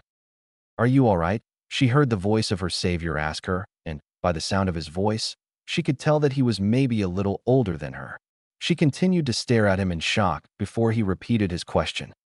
"Are you all right?" he asked more forcefully than before, gaining a nod from her. He then put her down while allowing her to stand on her own 2 feet. She looked at the boy to see that he was only a few inches taller than her, thus further proving her opinion of his age. "Who the fuck are you?" she heard the voice of Hataru ask with a bit of irritation and interest in it. "You know, it's polite to give your name first before asking the name of others," replied Naruto in a calm voice. "You know what? You're really starting to piss me off. So either you tell me who the fuck you are, or I'm gonna rip that mask of your face," replied Hataru. They were surprised though when Naruto just chuckled. "Do you really think that I'm scared of your little threat? Please, you've got to try a lot harder than that to intimidate me," said Naruto, voice still cool and showing hardly any emotion except humor. This really pissed Hataru off. "Fine then, but don't say that I didn't warn you, you little shit," said Hataru as she began forming hand signs. Naruto recognized the hand signs. but waited until she was finished. Doton, Doryuden, Earth Release, Earth Dragon Bullet, shouted Hitaru as a dragon head came up from the earth and started firing small balls of earth at the two. Naruto, seeing this, grabbed Suzume around the waist before jumping out of the way and landing in a tree for coverage. After making sure that they had fully dodged the initial attack, Naruto decided to retaliate with an attack of his own. Kage Bunshin no Jutsu, Shadow Clone Technique, whispered Naruto as a clone appeared in a puff of smoke. The clone then rushed out and towards Hitaru. In seconds, the clone had reached her, and the two had engaged in a taijutsu battle. The two threw punches and kicks towards one another, only for it to end in a stalemate. "So tell me, why are you helping her?" asked Hitaru to the clone. "I don't know. I guess that I just hate seeing girls get picked on," replied the clone. "Well, I must admit that you are good, but this has ended in a draw between you and I, but I still have my two teammates," replied Hitaru while gesturing towards her two teammates who were rushing towards them. "It would appear that you are correct," said the clone as the other two were now in reaching distance. "So, any last words?" asked Hitaru. "Yeah." "Boom," said the clone as he went up in a large explosion, catching the three shinobi around him in the blast. When the explosion died down, the real Naruto and Suzume came out. "What was that?" asked Suzume in shock. "That was the Bunshin Daibakua, Great Clone Explosion," replied Naruto. Suzume continued to look at the damage caused by the jutsu before a question came to her mind. Mister, why did you help me?" she asked curiously since she didn't think that anyone would help her. Chuckle first of all, my name is Naruto Uzumaki, and second, well, I still don't know the reason to that question either," said Naruto. Suzume thought about it and decided that she might as well introduce herself to her savior. "Well, my name is Suzume," she said, getting a raised eyebrow from the boy. "And your last name?" he asked curiously. "I'd rather not tell at the moment," she replied. She thought that he might have gotten angry or something, but instead he just nodded. Before they could further their conversation, they heard a groaning noise. When they looked, they were surprised to see Itsuki getting up. He looked around the clearing only to notice his other two teammates lying on the floor motionless. He looked at the two responsible for this with murder in his eyes. "You bastards. I'm going to kill you both," he shouted while making hand signs. Seeing what he was doing, Suzume started performing hand signs as well. "Doton, Turizabujimo, Earth Release, Maw of the Abyss," said Itsuki as what looked like a giant mouth of earth rose up from below Naruto. Luckily, Naruto managed to jump aside just in time. It was at this moment that Suzume finished her jutsu. "Doton, Doryu Taiga, Earth Release, Great Mud River," she said while slamming her hands down on the ground. Then the earth beneath Itsuki started turning to mud, pulling his down into it. Seeing that his jutsu missed, Itsuki started performing more hand signs. When he finished, he had a wicked grin on his face. "Doton, Iwa Nadar, Earth Release, Rock Slide," he said. At that moment, all of the rocks from around the area started rolling towards them. As they rolled towards them, they started coming together, getting bigger and bigger. Naruto knew that he couldn't just jump over it, so he had no choice but to try that technique. Naruto sent chakra to his eyes, activating his Rinnegan and closed them. He held up his hands and concentrated. Suzume wanted to try and perform another jutsu, but she didn't have enough chakra left. She looked at Naruto and saw him standing there with his hands held up. She quickly went by his side, hoping that he had a plan.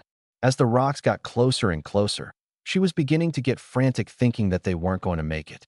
Just as the rock were a few feet away from them, Naruto's eyes snapped open. "Shinra Tensei, Divine Judgment," whispered the blonde. Suzume watched as the boulder came within an inch of Naruto's palm, before they all were blasted back by some unknown force. She could only stare at the scene in shock as one of Iwa's most powerful jutsu was repelled with such ease. As soon as Naruto had finished, his Rinnegan disappeared, being replaced with his normal eyes. He was also breathing rather heavily. "I guess that the training paid off," said Naruto. Suzume just looked at him and went to take a step forward, but collapsed instead. It was apparent that the adrenaline rush had worn off and fatigue had settled in. Before she hit the ground, Naruto appeared and caught her then. Picking her up bridal style once more, he started heading back in the direction he had come from. "How the hell do I keep getting myself into situations like this?" asked Naruto to himself. If he had stayed a bit longer, he would have seen when the earth started to rise.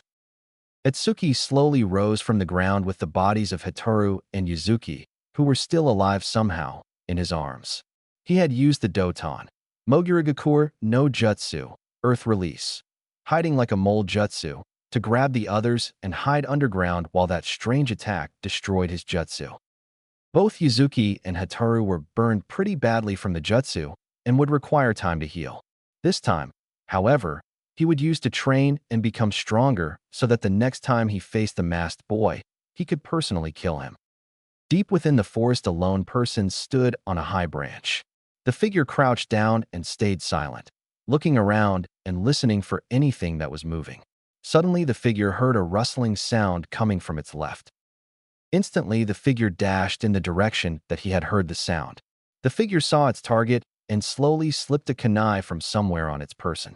The figure then took aim and fired, nailing its target right in the neck. The figure jumped down from the trees and walked towards its injured target, pulling out another kunai. The figure then proceeded to stab its target in the chest, killing it instantly. It was at that moment the figure came into the light. The figure was revealed to be Naruto, and his target was a wild boar. Naruto walked towards the boar and pulled out both of his kunai, wiping them off on the boar, then replacing them to wherever the hell they came from. He then began cleaning the beast, removing its little bit of fur and intestines. He then threw the intestines away for some other wild animal to find, while he lifted the boar onto his shoulder, showing that he had a lot of strength since it was twice his size, and carried it back to the shore. When he reached, he went towards the tree with the seal on it and pumped a bit of chakra into it.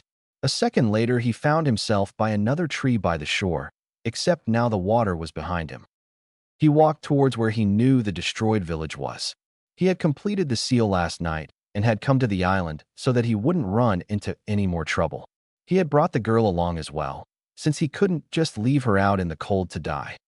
He continued to walk through the destroyed village.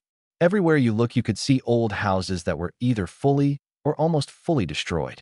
The same could be said for all of the buildings that he could see.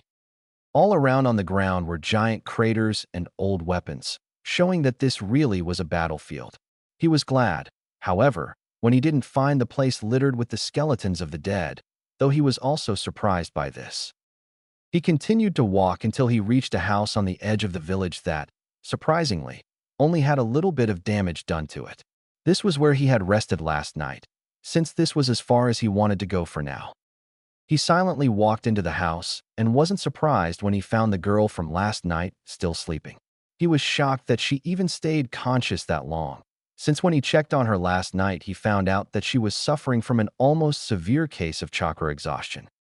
He walked past the front room and carried the hog into the kitchen. He then proceeded to get one of his kunai and cut the meat into pieces and season it up with plants he had obtained to make it easier to cook. Seeing as he was finished, Naruto decided to check on his guest before he started cooking. He went back into the front room and over to the girl and removed the now dry cloth from her head. He quickly re-wet it and replaced it. He had also found out that she was running a small fever. He had done his best with the knowledge he had to treat her and try and get her back to full health. He had put her in a futon and placed her in the safest part of the house. He sighed as he moved from the girl's side and over to a table. On the table were all of the girl's weapons and a few scrolls and other items that she had on her, and his katana. Seeing that there wasn't much more that he could do, Naruto got up and went into the kitchen, grabbing the meat he had cut up, and then proceeded to go out the back of the house. Once there, Naruto created a fire with the wood he had collected and started cooking. Back in the Hidden Leaf Village, in the office of the Hokage, Hiruzen Sarutobi was going through what others thought was a midlife crisis, though the time for that was long gone. They didn't know why, but for the last few weeks he had been nervous, like he was expecting something to just come and destroy the village. He was always in his office, and the few times anybody saw him outside, he wore a look that showed worry, though for what they didn't know. He hardly ever even smiled anymore, and when he did, it didn't have the cheerfulness it once had. It was as if he was carrying the weight of a heavy burden on his shoulder, and nobody could help him. The ninjas noticed this as well, but Hiruzen kept a strong facade for them in the village because he knew that he had to. The reason for the Hokage's predicament was one Uzumaki Naruto. Contrary to popular belief, on the night of the Forbidden Scroll incident, when Naruto had left the village with the scroll, he had sent ANBU after him. The ANBU had left as soon as Iruka stepped out of his office. He could still remember how he had summoned some of his best ANBU to track down Naruto and bring him and the scroll back. He could still remember it like it was yesterday. Flashback. Iruka had just left the Hokage's office and was heading towards the hospital in order to get his wounds healed up. He still had to go to class the next day, and he wanted to be in top shape.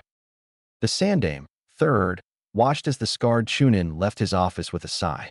He knew that Iruka was probably right, and that he should believe in Naruto and trust him to be able to protect himself along with the scroll, but he just couldn't risk it. With a simple flare of his chakra, a team of 4 ANBU appeared before him, kneeling and awaiting their orders. The Sandaime looked at the leader of the squad, a man wearing the standard ANBU uniform and katana with a rat mask on his face. Rat, I want you and your team to track down Naruto Uzumaki and return him to the village, unharmed if possible, spoke the Hokage. This got shocked looks from the ANBU, though you couldn't see it from behind the masks. It wasn't because of the fact that they were hunting down Naruto Uzumaki, but the fact that Naruto had even left the village. One thing that they all knew was that Naruto loved and cherished the village and everyone in it, even if 99% of the people didn't feel the same. Rat decided to voice this. Hokage-sama, did Naruto-kun really leave the village? He asked in a slightly shocked voice. I'm afraid that he has, but not to go rogue. He left for training, spoke the Hokage. This just confused the Yanbu even more. If the boy had left for training, then that would prove beneficial for both him and the village since there weren't much people in the village that would teach the boy, let alone teach him right. But Hokage-sama, if Naruto-kun left for training, then shouldn't you just let him be? Asked Rat once more, getting a stern look from the Hokage. No, we all know what the boy holds, and add that to what he has carried. It isn't safe to leave him out there, said the Hokage in a serious voice, scaring the Nin in front of him. They knew now that this was very serious to their Hokage. This, however, brought more questions to the Nin. Hokage-sama, didn't Naruto-kun just re-enter the village a while ago with Iruka-san? How did he escape? And what was it that he took? Asked Rat once more. The old Hokage just sighed. He knew that he would have to tell them so that they could understand the seriousness of the mission. This is an S-rank secret. If any of you disclose this information to anyone outside of this room besides Iruka, then the penalty is death, spoke the Hokage, getting surprised gasps from everyone. The team thought about it for a while before nodding their heads in acceptance. The Hokage, seeing them consent, told them the full story of what had happened, from Naruto stealing the scroll and learning the jutsu, to beating the shit out of Mizuki, and then sending the clones disguised as himself and the scroll back to the village. By the end of the story, the ANBU didn't know whether to laugh at the fact that the Hokage was tricked by a dead-last academy student, or be amazed at the fact that an academy student could come up with such a brilliant plan. So, now do you understand how important this mission is?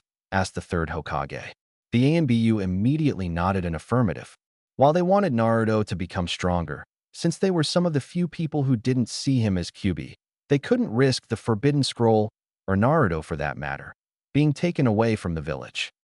So, though reluctantly, the ANBU team accepted the mission and went off in search of Naruto, hoping to be able to catch up to him quickly and return him to the village with the scroll, and to make up for it, they would teach him a bit.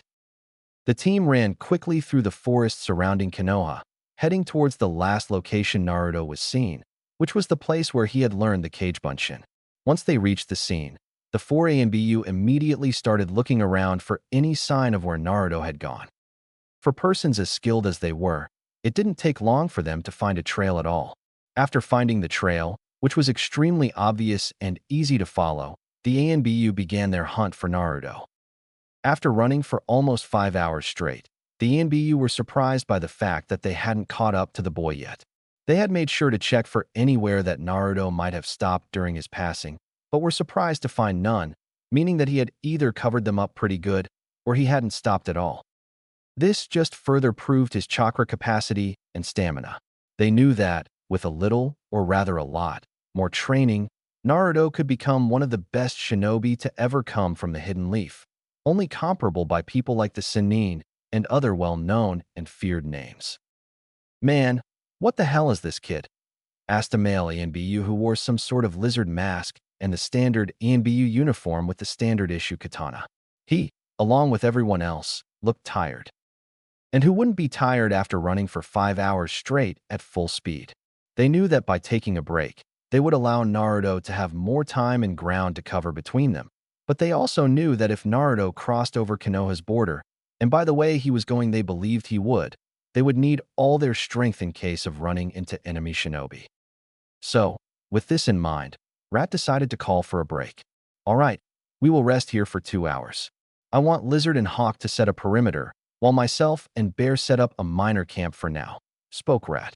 He knew from experience that you shouldn't let your guard down, even if you were on home turf. The others just nodded.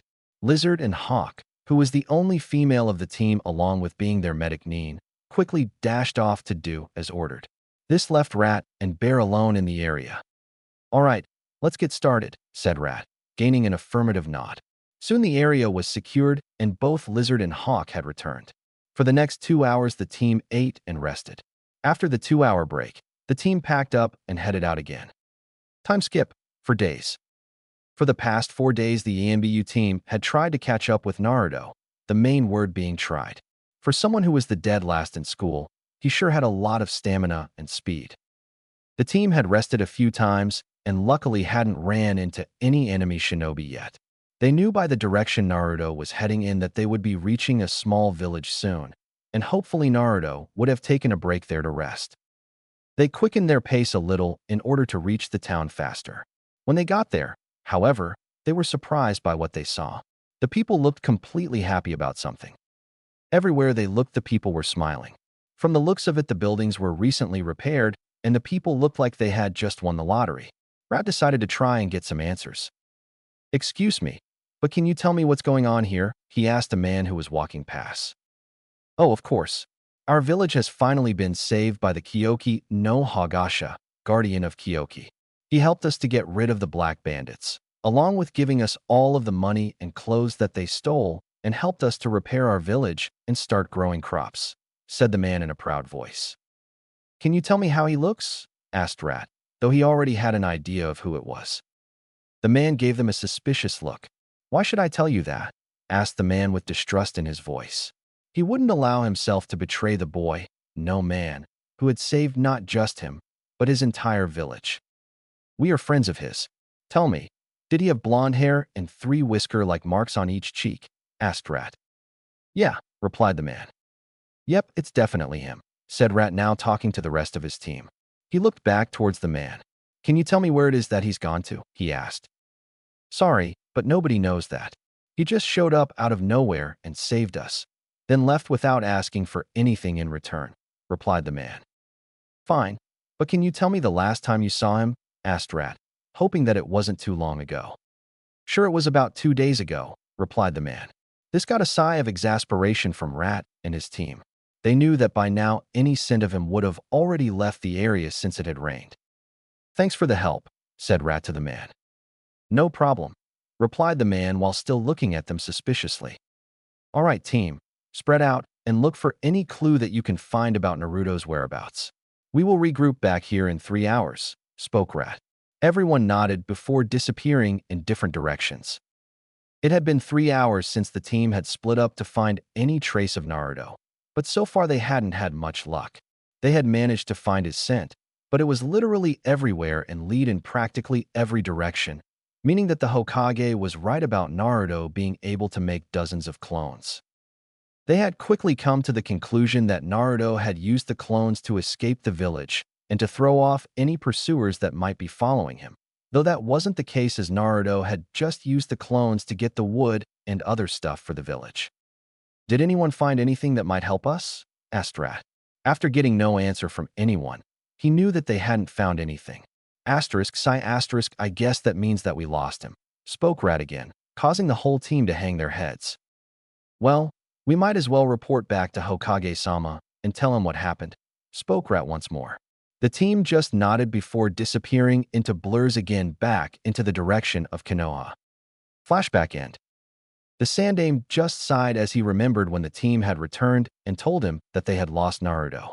He couldn't believe that a Genin had managed to escape from a fully trained Umbu team, but then again it was Naruto, Konoha's #1 unpredictable ninja. He knew that, if Naruto was captured, then two of the village's greatest weapons were in enemy hands, and with just one of them the Hidden Leaf Village could be destroyed with nobody being able to stop it, not even him. Wherever you are, I hope you're safe, Naruto. And I hope that you return back safely to us soon, thought the Sandaime as he went back to doing the most hated part of any Kage's job, paperwork. Back with Naruto, he was just about to start cooking the hog when he felt a small chakra spike coming from inside the house. He instantly knew that this meant that his guest was waking up. He quickly bit his thumb, causing a drip of blood to be released, and slid it onto his left wrist. Instantly a seal appeared. He pumped a bit of chakra into it, and, in a puff of smoke, his mask from last night appeared in his hand. He silently slid the mask onto his face and waited for the girl to come outside, which he could sense wouldn't take long since she was heading in his direction and trying to stay hidden in order to sneak up on him. This just brought a smirk to his face. Suzume slowly opened her eyes, only to have to quickly close them because of how bright it was. What the hell happened to me? She thought to herself. Suddenly, all of her memories from last night came rushing back to her. She remembered how she was almost killed and how she was saved from the mysterious boy. Who was he, she thought. Suddenly, her nose was assaulted with the smell of smoke from nearby. She silently got up and was glad to find her clothes still on, though all of her weapons and scrolls were missing. She quickly looked around the room and was both surprised and glad when she found them nearby on a table, along with a katana. Since she wasn't anywhere that she recognized, she decided to not take any chances. She silently got out of the futon and tiptoed over to the table. She quickly put everything where they belonged on her person, and finally, she picked up the katana. She then decided to confront her captor, though she knew she didn't have much chakra from her battle. She silently slid the sword from its sheath. She then followed her nose to where the smoke was coming from. She was shocked when she saw a boy with blonde hair and some sort of meat that was cut up. It looked like he was about to cook. Seeing that she didn't really trust him, she decided to try and get some answers. Since it didn't appear that he had noticed her, she decided to sneak up on him in order to force him to answer her questions like who he was and why he had saved her life for no apparent reason. Naruto calmly sat in front of the fire, waiting to see what was going to transpire between him and the girl. He knew that she was behind him, but he made no move to alert her of that. In an instant, he felt her rush towards him, and in a second his own katana was at his throat, ready to slit it in a second. Still, he made no move to show that he even acknowledged it. "Who are you?" he heard a voice whisper in his ear. He just looked to the side and stared at the brown eyes of the girl he had saved last night. He could see the bit of fear there, but there was also some confusion and relief. "Is this how you always thank the people who go out of their way to save you?" he asked while reaching for a piece of the meat to put on the fire, which caused the sword to come closer to his throat. "No, but when someone shows up out of nowhere like that, I tend to get a little suspicious. Now tell me, who are you?" she asked with more force in her voice. "Well, like I told you last night, my name is Naruto Uzumaki, and I was just passing through the area when you were attacked. Why were they trying to kill you anyway?" asked Naruto with a bit of curiosity in his voice. "That's none of your business," replied Suzume. "Okay, but whatever secret it was they were talking about must be important or very dangerous to them," replied Naruto, voice still as calm as ever. This just caused Suzume to tighten her grip even more. "What do you know about that?" she asked. "Well, nothing really. I just heard the woman talking about you knowing some secret, so I guess that it must be important." "Why? Do you want to tell me what it is?" asked Naruto. "No," replied Suzume. "Okay then. Would you mind removing my sword so that I can finish cooking our lunch?" asked Naruto, which caused Suzume to roll her eyes. "Do you always act like this when someone has a sharp object to your neck?" she asked. "Well, when it's a beautiful girl like you, I don't see any reason to be worried," replied Naruto, gaining a small blush from Suzume, followed by her hitting him on the head. "Ow, What was that for? Asked Naruto while rubbing his head. Being a pervert, she replied with a small glare, though the blush was still on her face. She then proceeded to give Naruto back his sword, since he didn't seem like he wanted to hurt her. She then sat down next to him and passed him the piece of meat he was reaching for, allowing him to finally start cooking.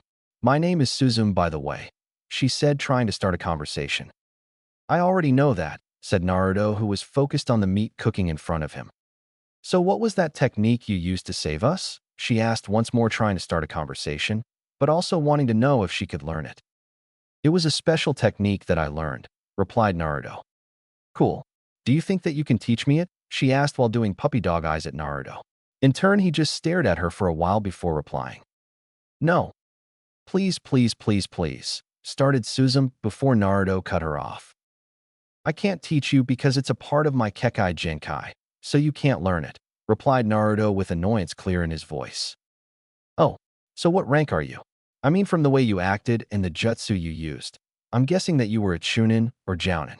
You must be some sort of prodigy, replied Suzume. This just got a chuckle from Naruto. Me, a prodigy? Not in this lifetime. I just barely even passed the Genin exam, spoke Naruto. This got a wide-eyed expression from Suzume. What type of training do you guys have? If you just managed to pass the Genin exam with those skills, then your village must have a really tough curriculum. What village are you from anyway? She asked. Actually, I'm from Konoha, and I didn't have even half of my skills until I left the village a few months back, replied Naruto in a sad voice.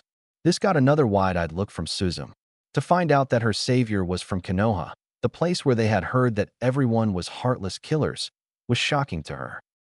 She had, however, let that bit of info slide after she had heard that he had left the village. So that means that you're a missing Nin just like me, she said. Naruto thought about it for a while before replying. In a way, I guess you're right, said Naruto, who had finally finished cooking the portion of the meat for breakfast. Are you hungry? He asked, but didn't need an answer as at that moment Suzume's stomach let out a loud growl, causing her to blush. I'll take that as a yes, said Naruto as he passed her a share of the meat. Then he took his share, and they both sat down in a comfortable silence to eat their breakfast. Afterwards, the two just talked about things that didn't matter, staying off the subject of each other's past. No. Why? Because I said so, that's why. But dash. No. Please. I'll do whatever you want. Why are you so interested? I don't know. I guess I just want to find out what happened here. This caused Naruto to release a sigh.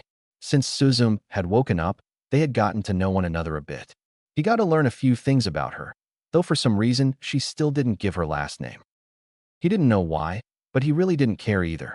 The reason for their current conversation, however, was because Suzume wanted to explore the old Yuzu ruins, though she didn't know where she was, and Naruto wasn't willing to allow her to do that. It wasn't every day you get to explore the place where practically your entire family was killed after all. Add in the fact that he had to train, and, from the info he had gathered from his sensei, it wasn't safe to have anyone around when training. So with these thoughts in mind, he made his decision on what he was going to do. Suzume, look, there's something I need to tell you, said Naruto in a sad voice. Suzume, hearing the tone in his voice, immediately began to listen to what he had to say. What is it? She asked, curious to know what could have caused him to become so sad. She watched as Naruto seemed to struggle with the words he was trying to say, something that he never did before, further proving that something was wrong. Naruto fidgeted around for a bit before speaking. I'm sorry, but you're going to have to leave, spoke Naruto. The effect was instantaneous as Suzume's facial expression turned from curious to extremely sad, almost on the brink of crying.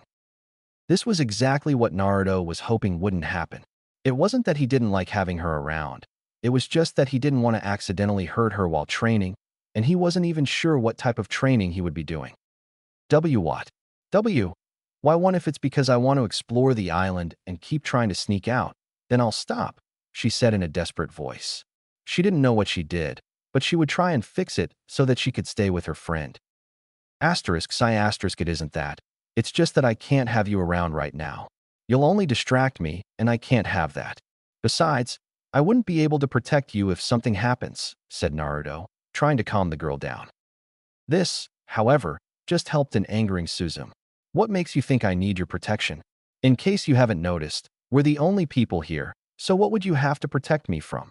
Asked Suzume in an angry tone. Myself, was Naruto's simple answer, causing Suzume's eyes to widen in shock. Why would Naruto have to protect her from himself? For the past few days, she had gotten to know him better, and he didn't seem like he would hurt her. This only caused for more questions to be asked and less answers to them. While she didn't know everything there was to know about Naruto, she knew enough for her to know that he wasn't violent. So why would he have to protect her from him? Unless his real reason was because he didn't want her around anymore and found her as some kind of annoyance. Fine, she said, anger clear in her voice. I'll leave. She finished, turning around and heading back to their makeshift house to get her things. Naruto could tell that she was mad, pissed even, but he knew that he had to be alone to complete his training or he would just be a danger to himself and everyone else if he didn't get control over his Rinnegan. If he thought she was mad now, then he was sure that she was going to be pissed later. There's one more thing, spoke Naruto, gaining Suzume's attention before she could finish leaving the area. And what's that? She asked back hotly. You can't know the location of this island. I'm sorry, replied Naruto. Before Suzume could ask what he was talking about, she felt a hard hit to the back of her neck. She began to fall forward, only to be caught by one of Naruto's cage bunshin. The last thing she saw before losing consciousness was Naruto looking at her sadly before turning around and walking away. Gather her things, then put her somewhere safe and watch over her till she awakes, but don't let her know you're there, said Naruto to the clone, who nodded and went to do as instructed. Sigh if we ever meet again, I'll make it up to you. And that's a promise, whispered Naruto to himself as he walked along the path that was instructed to him. How much farther is this place? Asked Naruto aloud. It's in the very center of the island. Once we reach there, then your training can finally begin, said Akato. Yeah, and that means no slacking off, Naruto, spoke the voice of Kyuubi afterwards. This got a nod of affirmative from Naruto. Well, we might as well get to it as fast as possible, said Naruto as he took off as fast as he could with his weights attached towards the center of the island. He ran past all of the broken and almost destroyed homes of the village, trying not to look at them any longer than he had to. He knew why his family and half-village was destroyed. It was because they were feared for their sealing arts and their long lives. He had heard everything from his senseis about how the village was attacked and everyone killed, though he doubted the last part. And because of this, he had decided to remind the world of the true power of the Uzumaki clan, along with revive the ruins of Yuzu. To do this, however, he had to regather its people that were most likely spread out across the land. He wasn't that naive to think that he was the only survivor of such a large civilization, and he had vowed to find his people and bring them back home once they wanted to return. He couldn't and wouldn't just force them to return if they didn't want to. With this thought in mind, Naruto increased his speed so that he could begin training as soon as possible. He continued running until he reached the center of the island. In the center, there was a large mansion. It was in the design of a traditional Japanese house and was 4 stories high, though there were holes in the roof and other parts of the building being heavily damaged, along with vines and other plants growing all over the house. This is it, kid. Now go towards the front gate. You'll know what to do once you get there, spoke Akato. Naruto nodded and headed towards the gate. The symbol on the gate he instantly recognized, as it was one he had seen all over Konoha, along with being his family's crest. It was the swirl of the Uzumaki clan, marking this mansion as the clan home. This caused Naruto to freeze up a bit. So far he had been lucky, but what if he did find the dead bodies of his family in there? Sure, he didn't know them, but they were still family nonetheless. He took a deep breath before resigning to the task at hand. He quickly pulled out a kunai and cut his palm, followed by smearing the blood on the swirl and pumping chakra through it. He waited for a few moments before the gate seamlessly opened up, not even making a squeak. Naruto looked forward at the dead grass and mangled house before him. He released a heavy sigh before stepping through the gate. When he did, however, his eyes almost popped out of their sockets. What was once dead, unkept grass was now green and well-maintained. What was once trees that were growing wild and hideous were now trees blooming with life.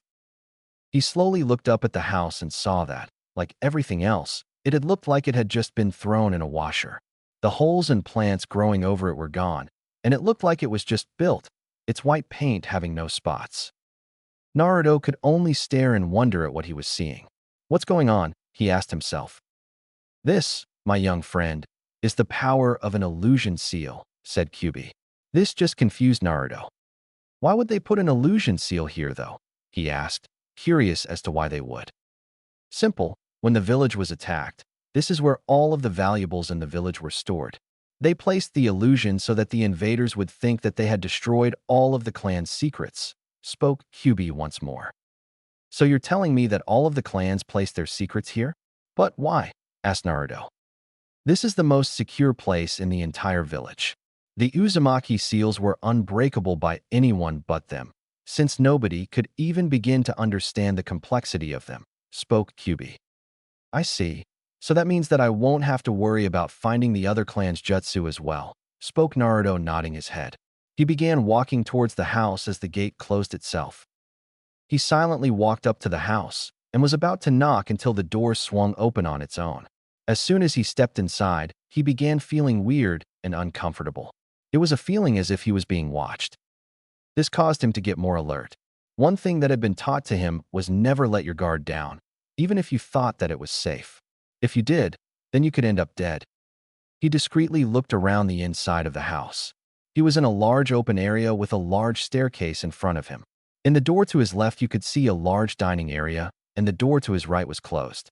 He continued to walk forward slowly, looking around for the first sign of trouble. He went up the stairs towards the second floor. This floor seemed to have bedrooms all along the corridor. He cautiously walked forward towards the end of the hall. As he walked, he noticed all of the pictures hanging from the wall. Most of the people in them had red hair. "I don't like this," thought Naruto. He continued walking down the hall until he heard a squeaking sound behind him. He quickly spun around and saw a door close. He sprinted towards the door, intent on finding out who it was. When he rushed into the room, however, he was surprised to find that there was no one there. He slowly walked out of the room. He looked down both ways of the corridor. "Something doesn't feel right," he thought again. "I agree with you. Check and see if you can sense anybody," spoke Akato. Naruto nodded before sending out a pulse of chakra, followed by more pulses. He was surprised, however, when his chakra just bounced off of the walls, instead of going through them like normal. What the hell is going on here? There are seals on the walls to stop things like that. The Uzumaki wanted to make sure that, if somebody managed to enter their house, they wouldn't be able to pinpoint where they were. "You can't even sense someone's chakra in here," spoke Kyubi. "So you mean to tell me that I'm blind in here?" "No. It's just going to be a little harder to get a lock on anybody," spoke Kyubi. "Just great," replied Naruto, sarcastically. "Don't worry about it, but activate your Rinnegan just in case. You might be able to get some training in with this," spoke Akato, trying to reassure his student. He knew that Naruto wasn't really scared, he just didn't want to get caught unprepared. Naruto nodded slight as he activated his Rinnegan. When he did, he was shocked by what he saw. All along the walls, floor, ceiling, and everywhere else he could see were seals. They were so advanced that he couldn't even begin to understand what he was seeing. What is this?" he asked aloud. He continued to look around until he heard something flying through the air. On instinct, he pulled out a kunai and deflected all of the objects, which were revealed to be kunais. Now he was really tensed. Thanks to these seals, he hadn't even sensed when whoever it was that attacked him came out. Since he couldn't sense or see who, or what, was attacking him, he decided to try and listen. He closed his eyes and began concentrating on the sounds around him, which weren't much. He turned his head from left to right, trying to get a definite location on where his enemy was. He began to concentrate as hard as he could and applied all of the training that he had received into it so that he could find his attacker. Everything was quiet for a moment before he heard the silent sound of wood creaking. Without waiting any longer, Naruto spun around and tossed 8 projectiles, 4 kunai and 4 shuriken, towards a door at the beginning of the hall. He was granted satisfaction as he heard the sound of metal entering flesh, along with a startled gasp from whoever was hit. He immediately ran towards the door and swung it open, but was disappointed to find nobody there, just a bloodied kunai. His initial attack did pay off, however, as there was now a small trail of blood leading towards a dresser situated by one of the walls. He walked up to the dresser and examined it more closely. Like everything else around him, the dresser had a lot of seals on it, but there was one seal in particular that stuck out to him. For some reason, he felt like he knew the seal from someplace. It finally hit him. The seal he was looking at was just a more complex version of the one at the entrance of the Uzumaki base that he had inhabited a few weeks prior. This caused him to finally realize what was going on. So, there's a secret passage here, thought Naruto. He found the idea to be absolutely brilliant. With secret passages all throughout the mansion, its inhabitants could get around easily to either ambush or avoid their enemies. Hopefully this works just like the one at the base, he thought as he used another of his kunai to cut his hand. He then proceeded to rest the bloodied hand onto the seal and pumped a bit of chakra into it. He received a surprise though when the seal started pulling his chakra out of him. Just as soon as it had started, it was over, and while the chakra stolen wasn't enough to put him at a disadvantage, it was enough to get him a bit worried. He silently watched as the seal absorbed the blood before the kanji started twisting around before forming a large hole in the top of the dresser. He peered inside the hole only to see nothing but darkness. "What do you guys think?" asked Naruto, wanting to get some form of advice before jumping inside a dark hole. He didn't have to wait long for a reply from his two tenants. "Just go, but make sure that you're prepared for any type of trouble," spoke Akato, getting a nod from Naruto. Kyuubi then decided to add his 2 cents in. "Yeah, stop being such a pussy and man up," spoke Kyuubi in a humorous manner. This just got an annoyed expression from Naruto. Leave it to Kyuubi to insult him at every chance he got. "Remind me why the hell I even listened to you again?" asked Naruto. "Simple. Because I am the almighty and all-knowing Kyuubi no Kitsune," replied Kyuubi smugly. Naruto just shook his head before jumping up onto the dresser, legs open with one leg on each side of the circle. "Well, here goes nothing," thought Naruto as he jumped up and brought his legs together, allowing him to fall into the dark hole and into the unknown. Hopefully there wouldn't be anybody waiting to ambush him. Within a dark tunnel, which the only light sources were torches hanging from the walls, a lone person stumbled forward holding its left shoulder. The figure wore a long black cloak with a hood that hid its appearance and gender. A closer look revealed a hole in the cloak where blood was leaking from a deep stab wound. The figure continued to stumble down the corridor. "Must warn the others," were the mantra that was being whispered from the strange person's mouth. The figure then stopped when it seemed to hear something. The cloaked person almost immediately got tensed. "No, that should be impossible. How the hell did he manage to break the seal?" asked the figure to himself. He could sense the chakra of the intruder that had just entered the tunnel. Seeing as this intruder was getting through their seals so quickly, the person began running down the hall, though anyone looking could tell that the person was struggling. "I must want the others before it's too late," whispered the figure again as he continued his run towards his destination, unaware of what the future might hold for him and those he was trying to protect. Naruto silently landed on his feet on a hard stone floor.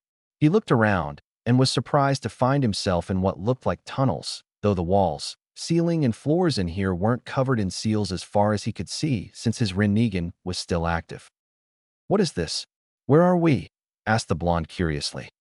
"These look like escape tunnels, though how far they go I cannot say," spoke Akato in an intrigued tone.